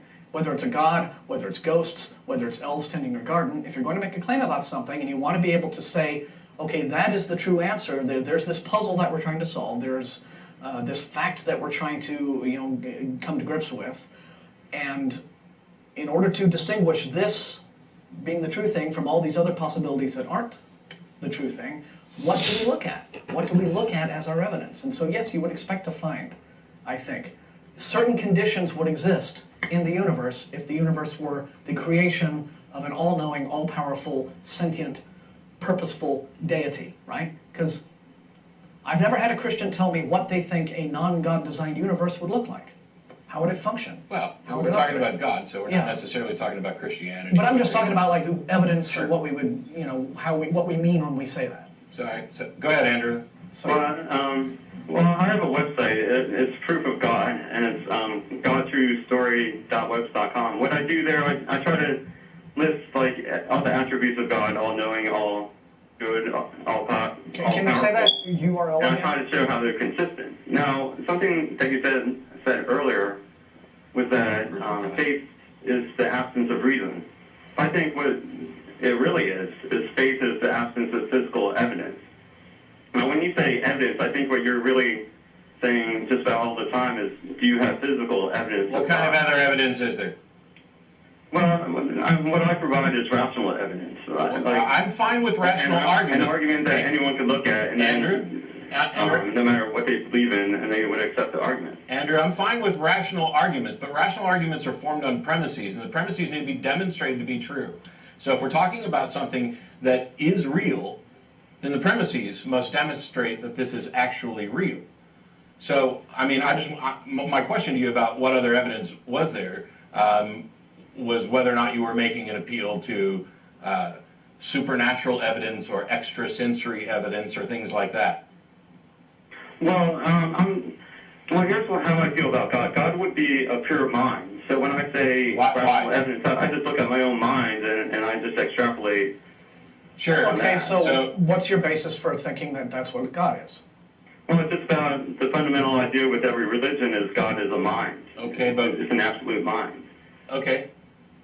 So by definition, God would be an absolute mind because that would be the power. I don't even know what absolute mind is. Okay. Well, earlier Martin said that how would a non-godlike universe look like? I would say that universe would not possess consciousness. How do you? Whoa! So you think if a universe existed without being created by a god, that universe could not have consciousness? And here's the reason why. I'm thinking about emailing these guys and asking them if they have read the Kabbalion.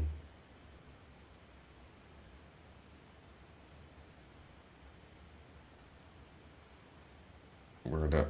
I'm like, yo, did y'all ever read this book? Because that's the closest thing that I've heard to a reasonable explanation of what God or the mind of God or the all is. And I like it a lot better than the Bible stories. The universe itself would not be a conscious entity, or that the universe would not contain beings like us in it that have consciousness. It would not possess conscious beings. Sure. How did you get to that? Now, why would that be the case? Well, because let me correct that, actually. It would not have rationally conscious beings. Whoa. That's hair splitting. I mean... Well, conscious is just, say, self-awareness, but... Okay. I'm talking about, like, a dog is self-aware, right? I mean, What makes you think that there could be a non-created universe with conscious entities that were incapable of rational thought? I mean, that rational thought would be excluded in this. It would be a universe that can't think about its own existence. I understand what you're describing. I'm asking why. Well, if we look at, say, a tree shrew is an animal that we would suppose doesn't have any rational thought. Maybe but it has not. the same evolved brain that humans do, in the sense that it has the same body to brain mass ratio. It also has the same frontal lobe curvature, the same aspects, a lot of. Tonight was BYOB, but you brought something more. Yes, it was your favorite wine, but it was also proof that you were listening.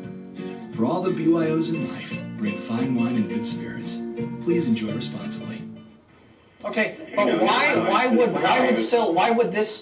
this be a thing that would still require a deity creating it? No, don't concede that. Yeah. What? No. You're saying that a tree shrew isn't rational. Prove it. That's. I mean, a tree shrew is at least self-aware. You know, we've trained all kinds of animals. For calling now, like I can't. We've trained all kinds of animals to do things. They don't necessarily demonstrate the same level of thought that we do, but they demonstrate, hey, if I push this button, I get a treat, and if I push this other button, I get the shit shocked out of me. Isn't that rational thought? But according to the criteria I specified, this is the same criteria neuroscientists claim how humans evolved consciously. Let's just take it back to basic self-awareness, okay? If the forest is burning, a tree shrew will be sufficiently self-aware that it will try to run from the flames to preserve its own life. So that's at least that much self-awareness. Mm-hmm. So when you define what you consider consciousness, rational thought, as simply self-awareness, earlier in this conversation, the tree shrew qualifies. So on that basic level, yes. Yeah. So I'm talking about like a rational self-awareness about its own existence. Sure, it would move in order to save its life, but it's not pondering about. No philosophical tree shrews is what you're saying. And so that level of cognition requires a creator, is what you're saying. There's no evidence. Or a universal mind. Because if we look at consciousness, we don't know the components of how consciousness emerged or evolved. We don't know the chemical properties that caused it to. Sure, so if we don't know, by your own admission, how did you determine that it's impossible for it to happen in a universe without a God and that tree shrews don't have this? Well, you would just suppose that it came from a higher mind. I mean. No. You don't just get to suppose. I had some cookies in it earlier, but I already ate all of them. That something comes from a higher mind. That's not how. Maybe you don't have reasoned thought. Yeah. I'm actually asking you to demonstrate something, and you're just saying no. You just get to suppose it. Well, I'm going to suppose. I think it's more probable that it came from a higher mind than that it evolved. I don't care what you think. I don't care what you think is more probable. I care what you can demonstrate is more probable. How do you demonstrate this? That would be hard. You betcha. And so, if you believe that it's true and probable right now, and you admit that you can't demonstrate this right now, aren't you believing something without a good reason? Well, now we're going back to where we started, because I just asked a question.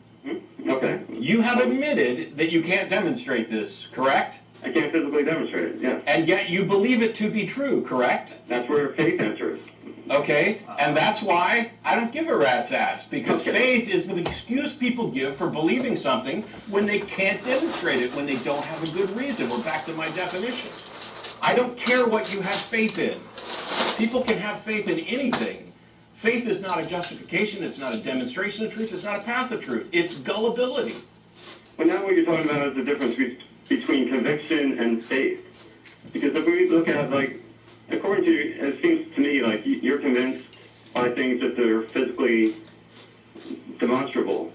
But, yeah. Well, that's at least there's an something you can look at. Physicalism. You seem to believe that everything real must be physically No, you're confusing. Like physically prove Andrew, that it's true. Andrew, Wow. Andrew, you physically prove that it's true. Shit. Andrew, you're on hold, not hung up on. You're confusing philosophical naturalism with methodological naturalism. Methodological naturalism is the purview of science that says, you know what, we can't rely on faith and supernatural explanations. We have to rely on evidence and data. Philosophical naturalism, on the other hand, is the assertion that only the physical world is real. I'm not making that case. I'm talking about what is believable, what is demonstrable. And you've already admitted that what you're talking about is not demonstrable, that you have to rely on faith for it. That's where faith enters. Yeah, and why? Why? But because science seems to have limitations, unless you accept physicalism as true. No. The fact that science has limitations. You're saying that this is where faith comes in, and I asked why. And your answer is because science has limits. Correct. Yes. Correct. Now, why are you justified in just applying faith when you reach the limit of science? How is that not valid? Well, it's not really true. I'm not just applying faith. I also have a rational argument that's consistent. And see, they even agree with that, yo. Like, science does have limitations. Like, even anybody has to realize that science can't explain how life works, what life is, what is consciousness. We don't fucking know.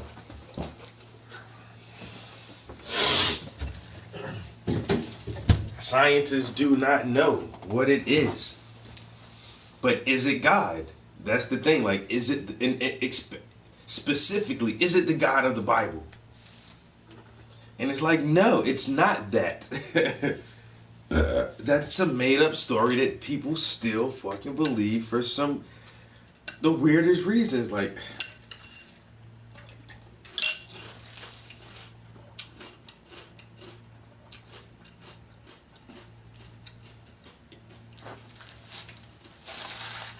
science has its limitations. Yes, you are right. Science has all kinds of limitations. Does that make the Bible true? No.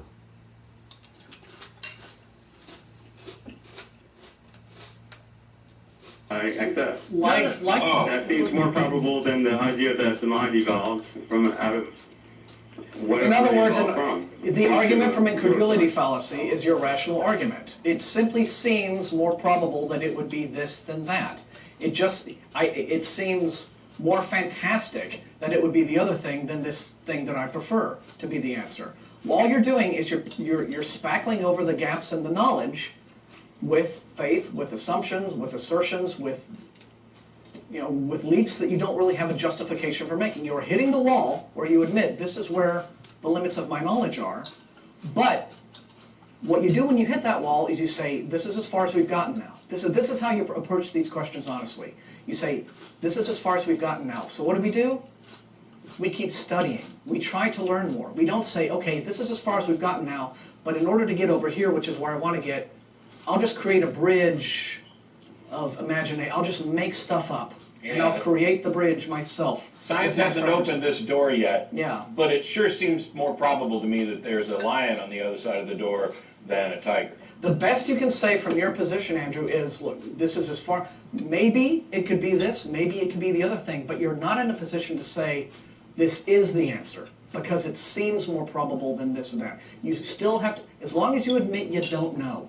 You still don't know. I don't know. Yeah, okay. Even the possibility thing too. Although neuroscience does continue to look into. The phones are going to piss me off. The origins of consciousness. But the point is, Andrew, you don't want to make the basic mistake that creationists and, generally speaking, religious people who don't really grasp how the scientific method works do.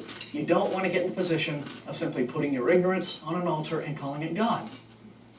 Well, that's what you don't want to do. It's possible. I'm open for possibilities, including neuroscience coming up with the answer. As long as you don't mistake a possibility or a probability from an established fact, from an actual answer where you can say this is the answer. And as long as you stop saying something is probable when you admit that you have no criteria by which to determine a calculation of probability.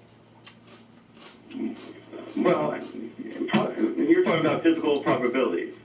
So you have to have a physical test to determine how probable is. Well, physical tests in the Bible, once again, God did on the road to Damascus, and he went and seen Abraham, and like once upon a time, God was physical in the form. Like, why did he stop proving that to people? Why don't we see that anymore? And the answer is maybe because it never happened.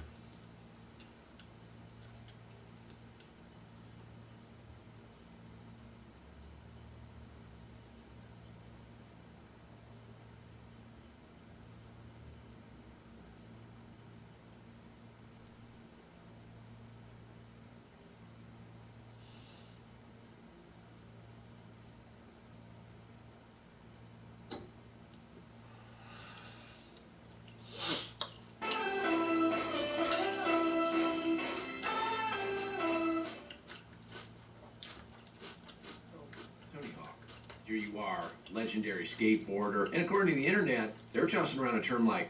So, for example, at one point, I argued that I wanted to compete in the octogenarian under 120-pound category in judo. Because you identify. First, because I identify as 80, and also I'm transgravity. I set my weight at whatever my weight is. Therefore, and then because I can change my identity on a daily basis, because Harvard University taught us that, I'm later going to fight in the under 80-year-old category. Hold on, Harvard allows you to change it on a daily basis? Harvard University came out, that's actually discussed this in my Canadian Senate testimony. Harvard University's LGBTQ A plus star, double star, infinite to the hashtag Mersenne prime.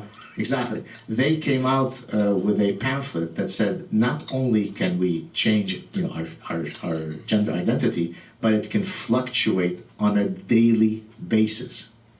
Right? So I could be he, she, Gzir, Monday, Tuesday, Wednesday. Right. And so I took this idea and I said, well, I identify as an 80-year-old. You can change your gender on a daily basis? This world is fucked up. Under 120-pound Monday. But then I'm going to fight in the judo competition. I use judo because my brother was in Olympian judo, as you know. I'm going to fight in the under 8 category on Tuesday because I self-identify on Tuesday as being a child. Now, it sounds satirical and insane. A Dutch gentleman who's 69 years old. Did you know this case? Yeah. That's transageism. He decided that he identifies with someone 20 years younger, and he wants to use it on dating apps. Exactly. So he wants to change his birth Exactly, certificate. and then that would change his pension thing, whatever it was.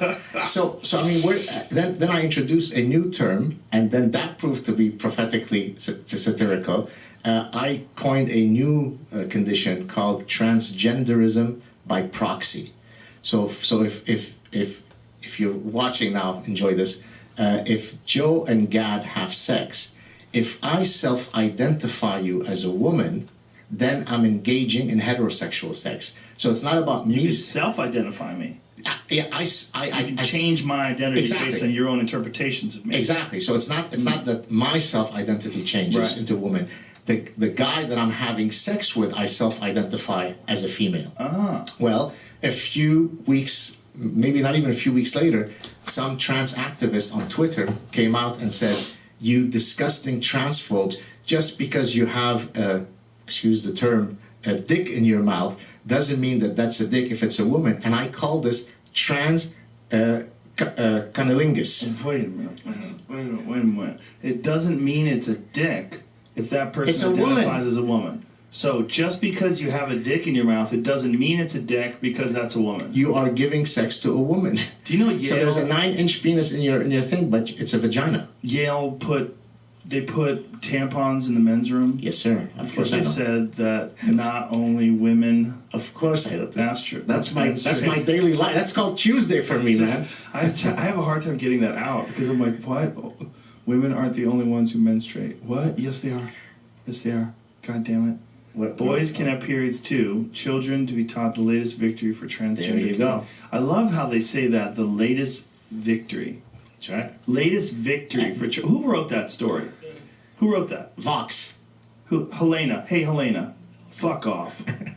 That's not a victory. That's nonsense. That is goddamn nonsense. But can I tell you what It's not victory. That's crazy. Kids Kids don't know. If you want to tell kids that sometimes people are born in the wrong bodies, that seems to be true. There seems to be real evidence to that in terms of the way the brain works. Sure. I mean, if you want to call it, the problem is distinguishing it from normalcy in a way that makes it look inferior. Right. Right? Isn't that the real problem? So if someone has this condition, they shouldn't feel inferior. And you shouldn't be bigoted towards them, and they shouldn't live being exposed to any discrimination. Right. But we shouldn't change our understanding of reality to celebrate your unique personhood.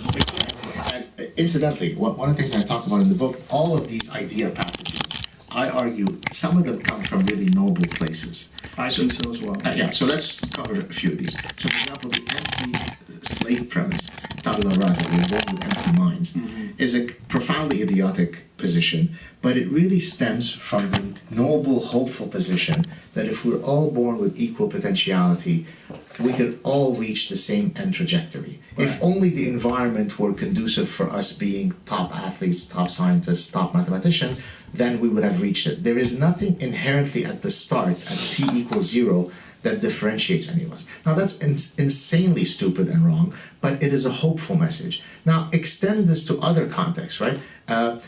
It shouldn't be that you're defined by your biological sex. You could change it in any way you want. That sounds very liberating, right? So I think a lot of these idea pathogens, what I call these parasitic ideas, really come from a notion of trying to liberate people from otherwise the shackles of reality. So it's insane. Yeah. It's a form of delusional thinking, but that is rooted, its genesis comes from a good place.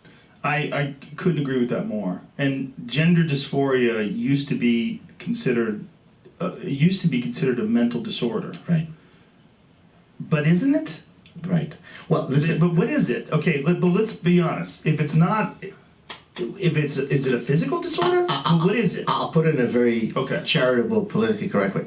It's certainly not part of the default value of human expressions. Do you see what I'm saying? Yes. Male and female is the default values. We are a sexually dimorphic species.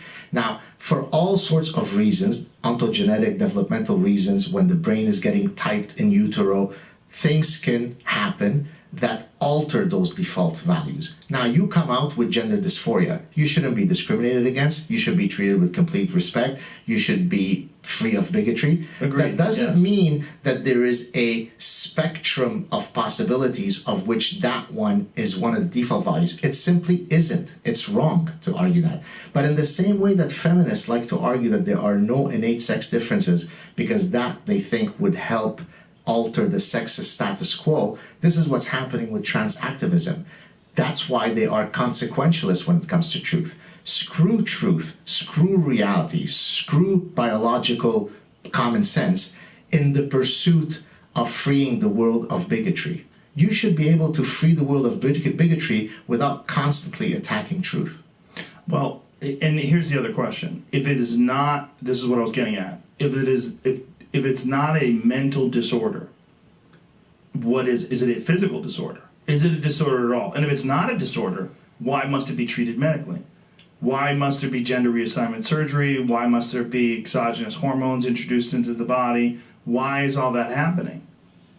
A rhetorical question, or you're asking me? Like, just what, to them. I mean, it's kind of rhetorical. There's no one here. But if it's not a disorder, then why are these gender reassignment physicians here? Right. If you don't have to have a sex change to be a woman, if you're a woman with a big dick and broad shoulders and a big hairy chest, but you're a woman, right?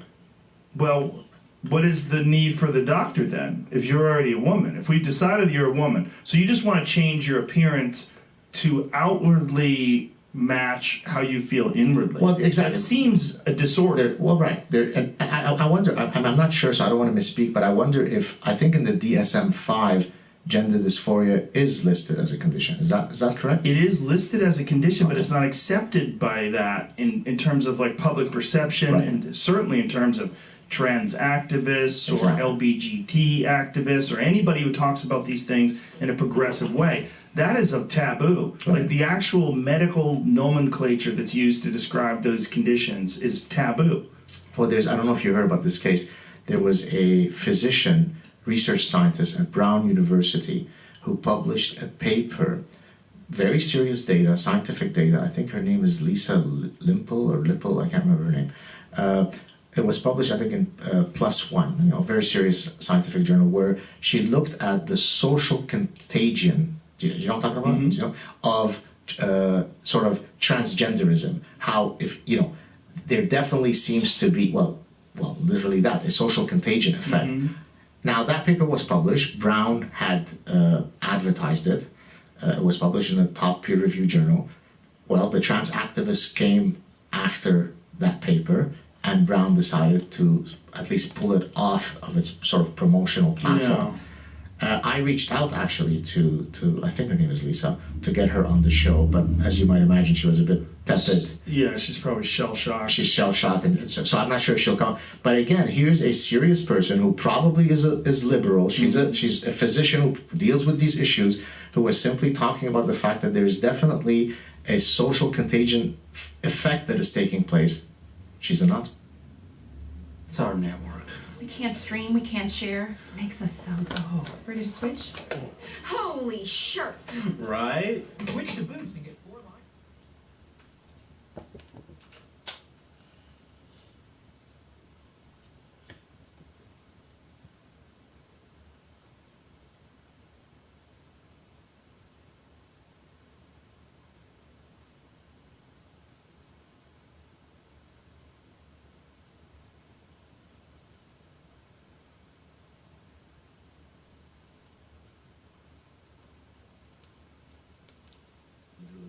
In late summer.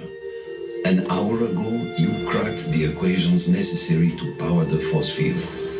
You showed me up tonight, my magnificent daughter, and I couldn't be happier or prouder of that. I always knew you were special, but never did I fathom that a little girl who taught her staffed Nazi multiplication tables would grow up to master quantum laser mechanics.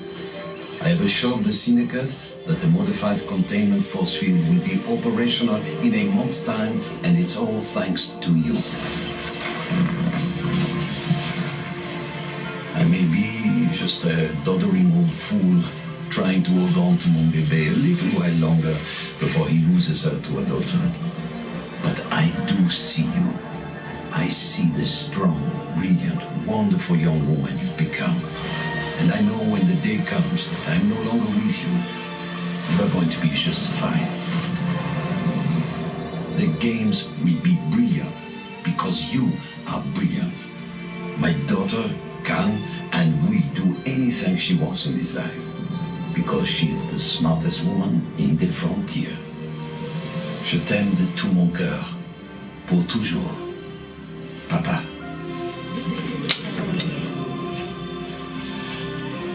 I did it, Papa. I hope wherever you are, you're cheering for me. That's right. Ladies and gentlemen, Watson joining the arena, and joining me now, we have the 3 gentlemen who brought her to life. Griffin, Will, and Tom, thank you so much for joining us here. Wow. So that I mean, Bible thumps in the chat, man, because that was the feels right there. Hit me right in the feels. But Griffin, we'll start with you, bud. You're one of the legend designers, and I'm curious on the approach that you guys took toward making Watson a character that has impact in the arena. So Watson really started as a conversation between a friend of mine and I, who he's an engineer, and he has this really methodical, interesting way of taking really complex problems and systematically solving them. And so I kind of thought, what would it be like if we took the sort of the defensive complexity of Apex and introduced a character that could really create an ecosystem in which you can survive the really aggressive third-party meta, all that stuff. So the idea behind Watson really is that if you plan and you sort of adapt to the environment, you really know the map, and you work closely with your team, that you can really create these strong defenses that people are going to really have to think about in terms of how they push on you and that sort of thing. So the current meta of I hear gunfire and I hit it as hard as I can, you know, with Bangalore, Wraith, Octane,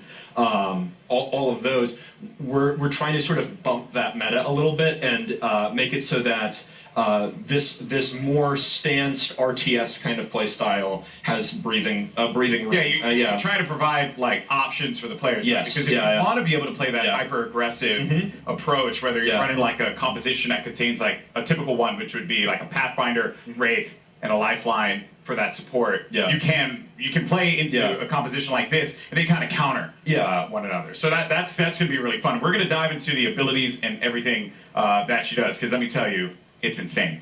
Now, as far as the look and feel, my favorite part about Apex Legends is that the characters, the legends themselves, they stand out. When you're looking from far away, you see the silhouette and you know exactly who it is that you're about to engage with. What were some of the complexities in bringing a character like Wattson to life? So it's a collaborative effort. You know, shout out Heath and Sam, animation department. Everybody kind of works together. We were given a specific set of skills that she would be using, abilities.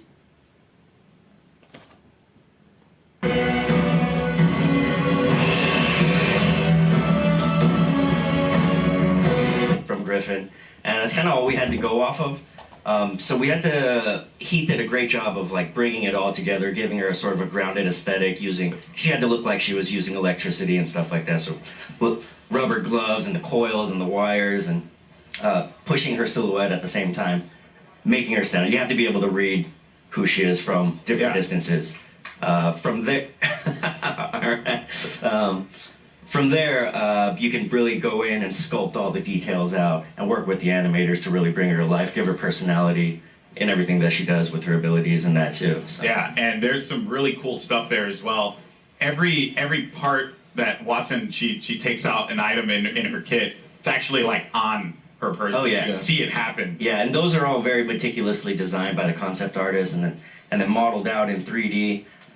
So yeah, it's all functional. That's great. In the world, yeah. So now you get to the gameplay, the look, but the story, you know, because you got to hit us in the feels, right? Like super hard, and you just did that. Wattson's backstory, who she is. Let's dive deeper into that. Watson's kind of different from the way we usually do things, because usually it's very collaborative and we're creating the character at the same time, all the different departments, and we're working together. Wattson was different. She was already designed and drawn when I got her. And one of the great things about working at Respawn is they encourage us to create characters that are non-traditional and that are characters you haven't seen in video games before, and to kind of branch out and see what else, you know, what other people can we represent out there. And so Wattson is a very different character than I've ever seen in a video game, at least. And everything is based off of what these guys created. I mean, it's all, every single part of her backstory is connected somehow to either her abilities or her look. And now, it was something that kind of stuck out to me. So, am I correct in assuming that Wattson played a big role in the arena itself? Yes, so Wattson and her father actually invented the ring. Okay. And so she grew up in the arena, literally in the arena when they were building it. And we're going to start to, you're going to see with Wattson and moving forward, we're going to start to build the lore of this world a little bit. You're going to find out who created the games. They mentioned the Syndicate in there, so we'll talk about the Syndicate down the road. You're starting to build more and more of a universe. Yeah, which is great. So she's in the arena. So all the legends must know her. Oh yeah, she was their kid sister basically. She was always hanging around the arena, and she got to know all the legends and got to watch all of them. She's not a mercenary. She's not a soldier. You know, her role is of support, and so everybody loves Wattson. She's the one person that could probably unite all the legends together, including Caustic.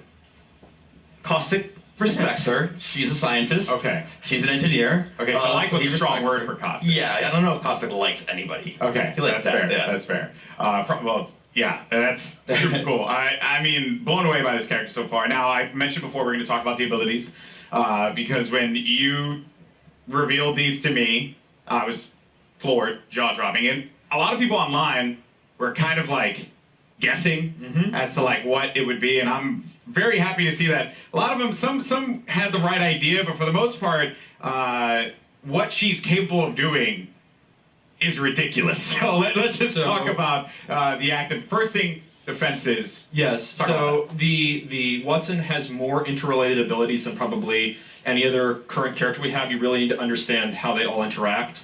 The fences, you can place 12 nodes, and you can use these in any permutation you want. Part of why we sort of went with her being such a brilliant electrical engineer is because we really wanted to reinforce both mechanically and thematically how creative the player can be with these.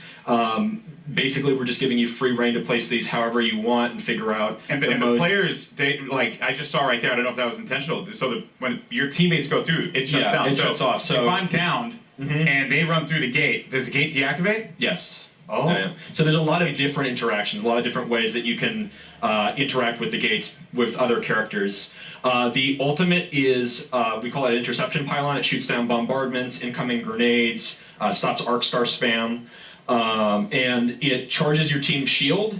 And it also, if Watson's cooldown is slower when she's away from the pylon, but when you're near the pylon, it supercharges your tactical, so you get fences faster. So if you drop it down, it's a permanent structure until it's destroyed, and that allows you to build these large fortresses very rapidly. You can use that for defending, for flank control on offensive squads, for going up on a tower and fencing it off with Pathfinder. And then the passive is that ultimate accelerants give you your ultimate 100% ultimate charge. And so if you save up ultimate accelerants over the course of the match, that allows you to place more pylons, and it means that you don't have to play conservatively as Watson as long as you save up ultimate charges. You can keep moving with a highly mobile squad. You can play offense, defense, support, however you feel like the fences and the pylon are most effective to whatever comp you're playing. So what you're telling me here is that Lifeline mains do not need to continuously hold ultimate accelerants anymore. We felt like we needed to rejoice.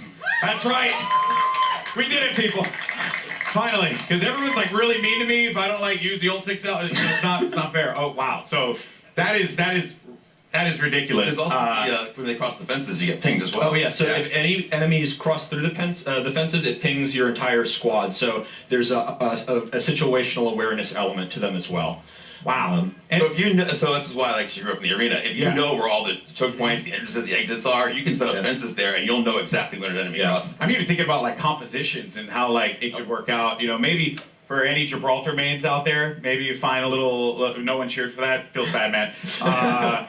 Maybe there's like a little synergy there that can be created. There's a lot that can be done with these fences and being able to block off certain chokes. Yeah, I think it's really the big sort of the ceiling is how creative people can get with it, and I'm really excited to see what people do with it. And from an art perspective here, you know, they're very distinct. They stand out. What were some of the challenges in making sure that these fences really, like when a player saw them, they knew exactly what it was, not to kind of catch them off guard, so to speak, to make it really, really stand out in the arena? Yeah, again, silhouette's everything. You got to make it stand out, and it has to look like it lives in the world, that it's something that she can use, and that lives on her body as well. She's able to pull it out, and she's able to bring it out, and create a fortress basically, and it has to read. So we had concept artists working on every little detail, and the modelers as well, and we had to test it out. We tested it out. We play it in game or in house,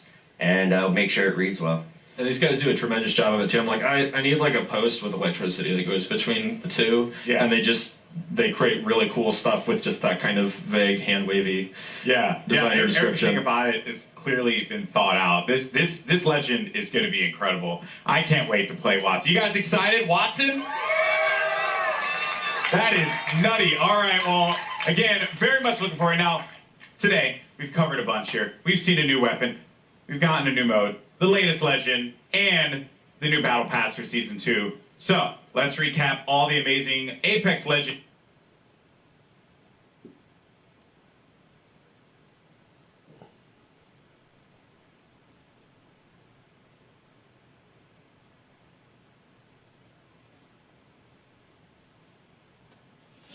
Oh yeah. The draw distance on the trees. The AI painting robots. Oh, messed that up just now. Damn it.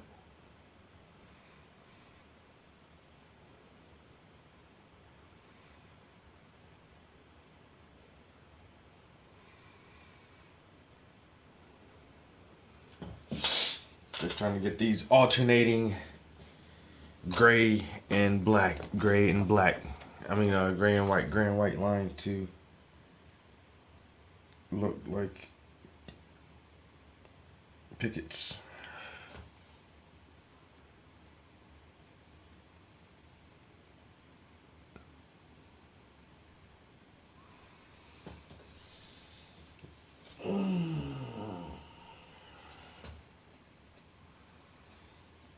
And it's getting there.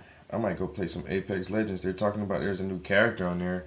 I probably don't have enough points to unlock the new character, but at least I can get in the squad with somebody who's already playing with it so I can see how that shit operates and whatnot.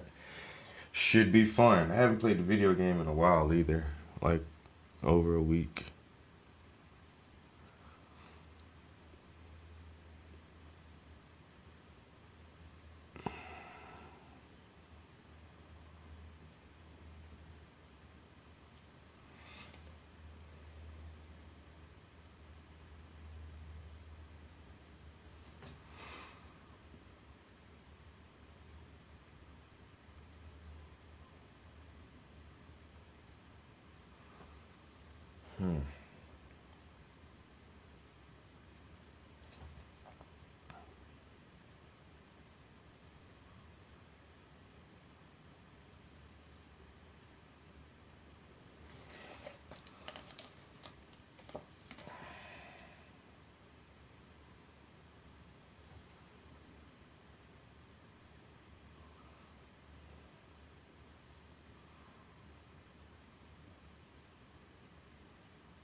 What y'all think?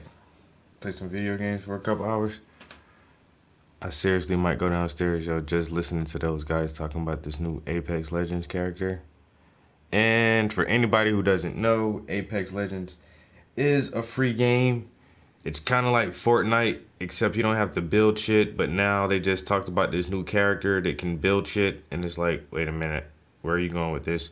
Oh, we're going to give it more of a legend, more of a lore and backstory. That sounds pretty interesting because honestly, it's the only shooter that I've really been playing for the past couple months. I'm not good at it. I'm not good at any video games anymore. They all seem pretty hard to me. And all these young kids are so good at it nowadays. But I still really enjoy playing video games.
You terrible at Apex Legends. Yo, that game is rough, bro. That shit is not an easy game.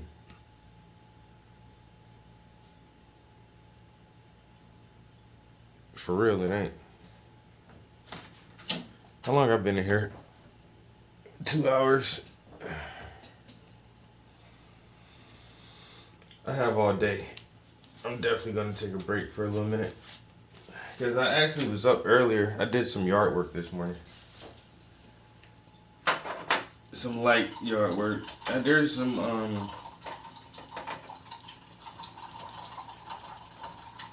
wild trees and vines growing on my fence in the backyard, so I've been meaning to get some hedge clippers and trim them down, but I always procrastinate on going to buy yard tools. And I heard some commotion outside this morning, and it just so happens that my neighbors across the street are having a yard sale, and they had yard tools. So I got up, I went over there. I said, "Hey man, y'all got some hedge clippers, some hedge clippers?" And they said, "Yeah, Holmes, we got some hedge clippers." I said, "Yo, how much you want for them?" He's like, $3. I said, $3? Let me get that. Let me get that off you right now. So I gave that man $3, and that man gave me some hedge clippers, and I went into my backyard. Well, not hedge clippers. It's the big ones. They got the hook like this, and you snap branches on it. I guess it's like branch trimmers or something. Not like the long scissor-like ones. You know what I'm talking about, man. The one that with the short hook on the front, you just snap a branch with it. For $3. I couldn't pass the deal up. So I got my hedge trippers and went and cut some stuff down.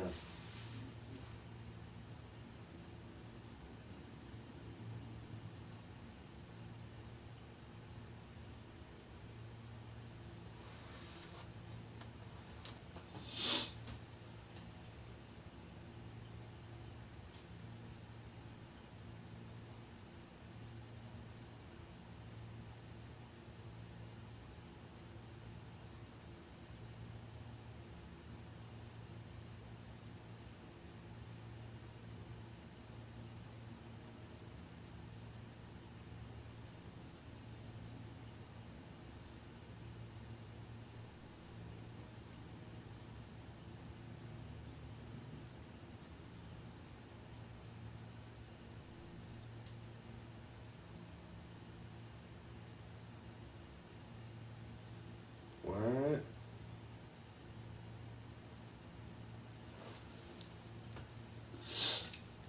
So, yo, haters, you gonna hop on Apex Legends with me? Come on, man. Hey, hop on Apex Legends and let's stream that shit live, bro. You ain't got nothing else to do, man. It's Sunday. You ain't in church. You godless heathen.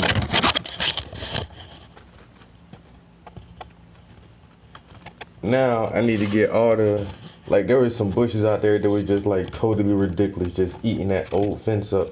But that fence in the back, like those vines and bushes growing on that fence back there, yo, I tried pulling that stuff off. The whole fence started moving, yo. I'm like, nah, if I take them vines down, I really think them vines are the only thing that's holding that fence up. If I snatch them vines off, I'm gonna have to take the whole damn fence down. But dang, it's so nice outside. I gotta find somewhere to go. Look how beautiful. What the hell?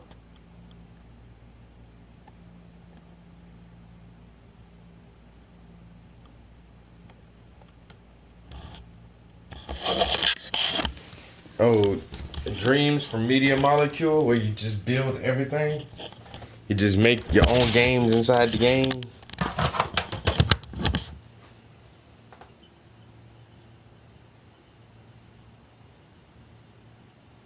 I didn't know Dreams even came out yet.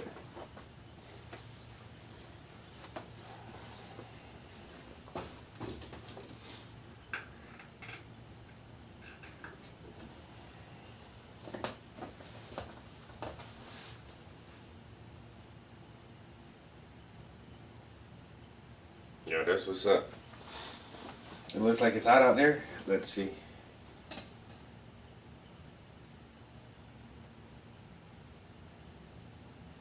It's only 79 degrees. That's not too bad. That's actually pretty good weather for me. I like 79 degrees.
Apex Legends, anyone? I'm about to go hop on the game downstairs, guys. Literally, like, in just a few minutes, 2-3 minutes. I'm gonna just go right downstairs and turn the other game on, and I'll start this. Wow, I pressed the wrong button. I'm gonna just turn this PlayStation off and go turn the other one on. I'll be right back.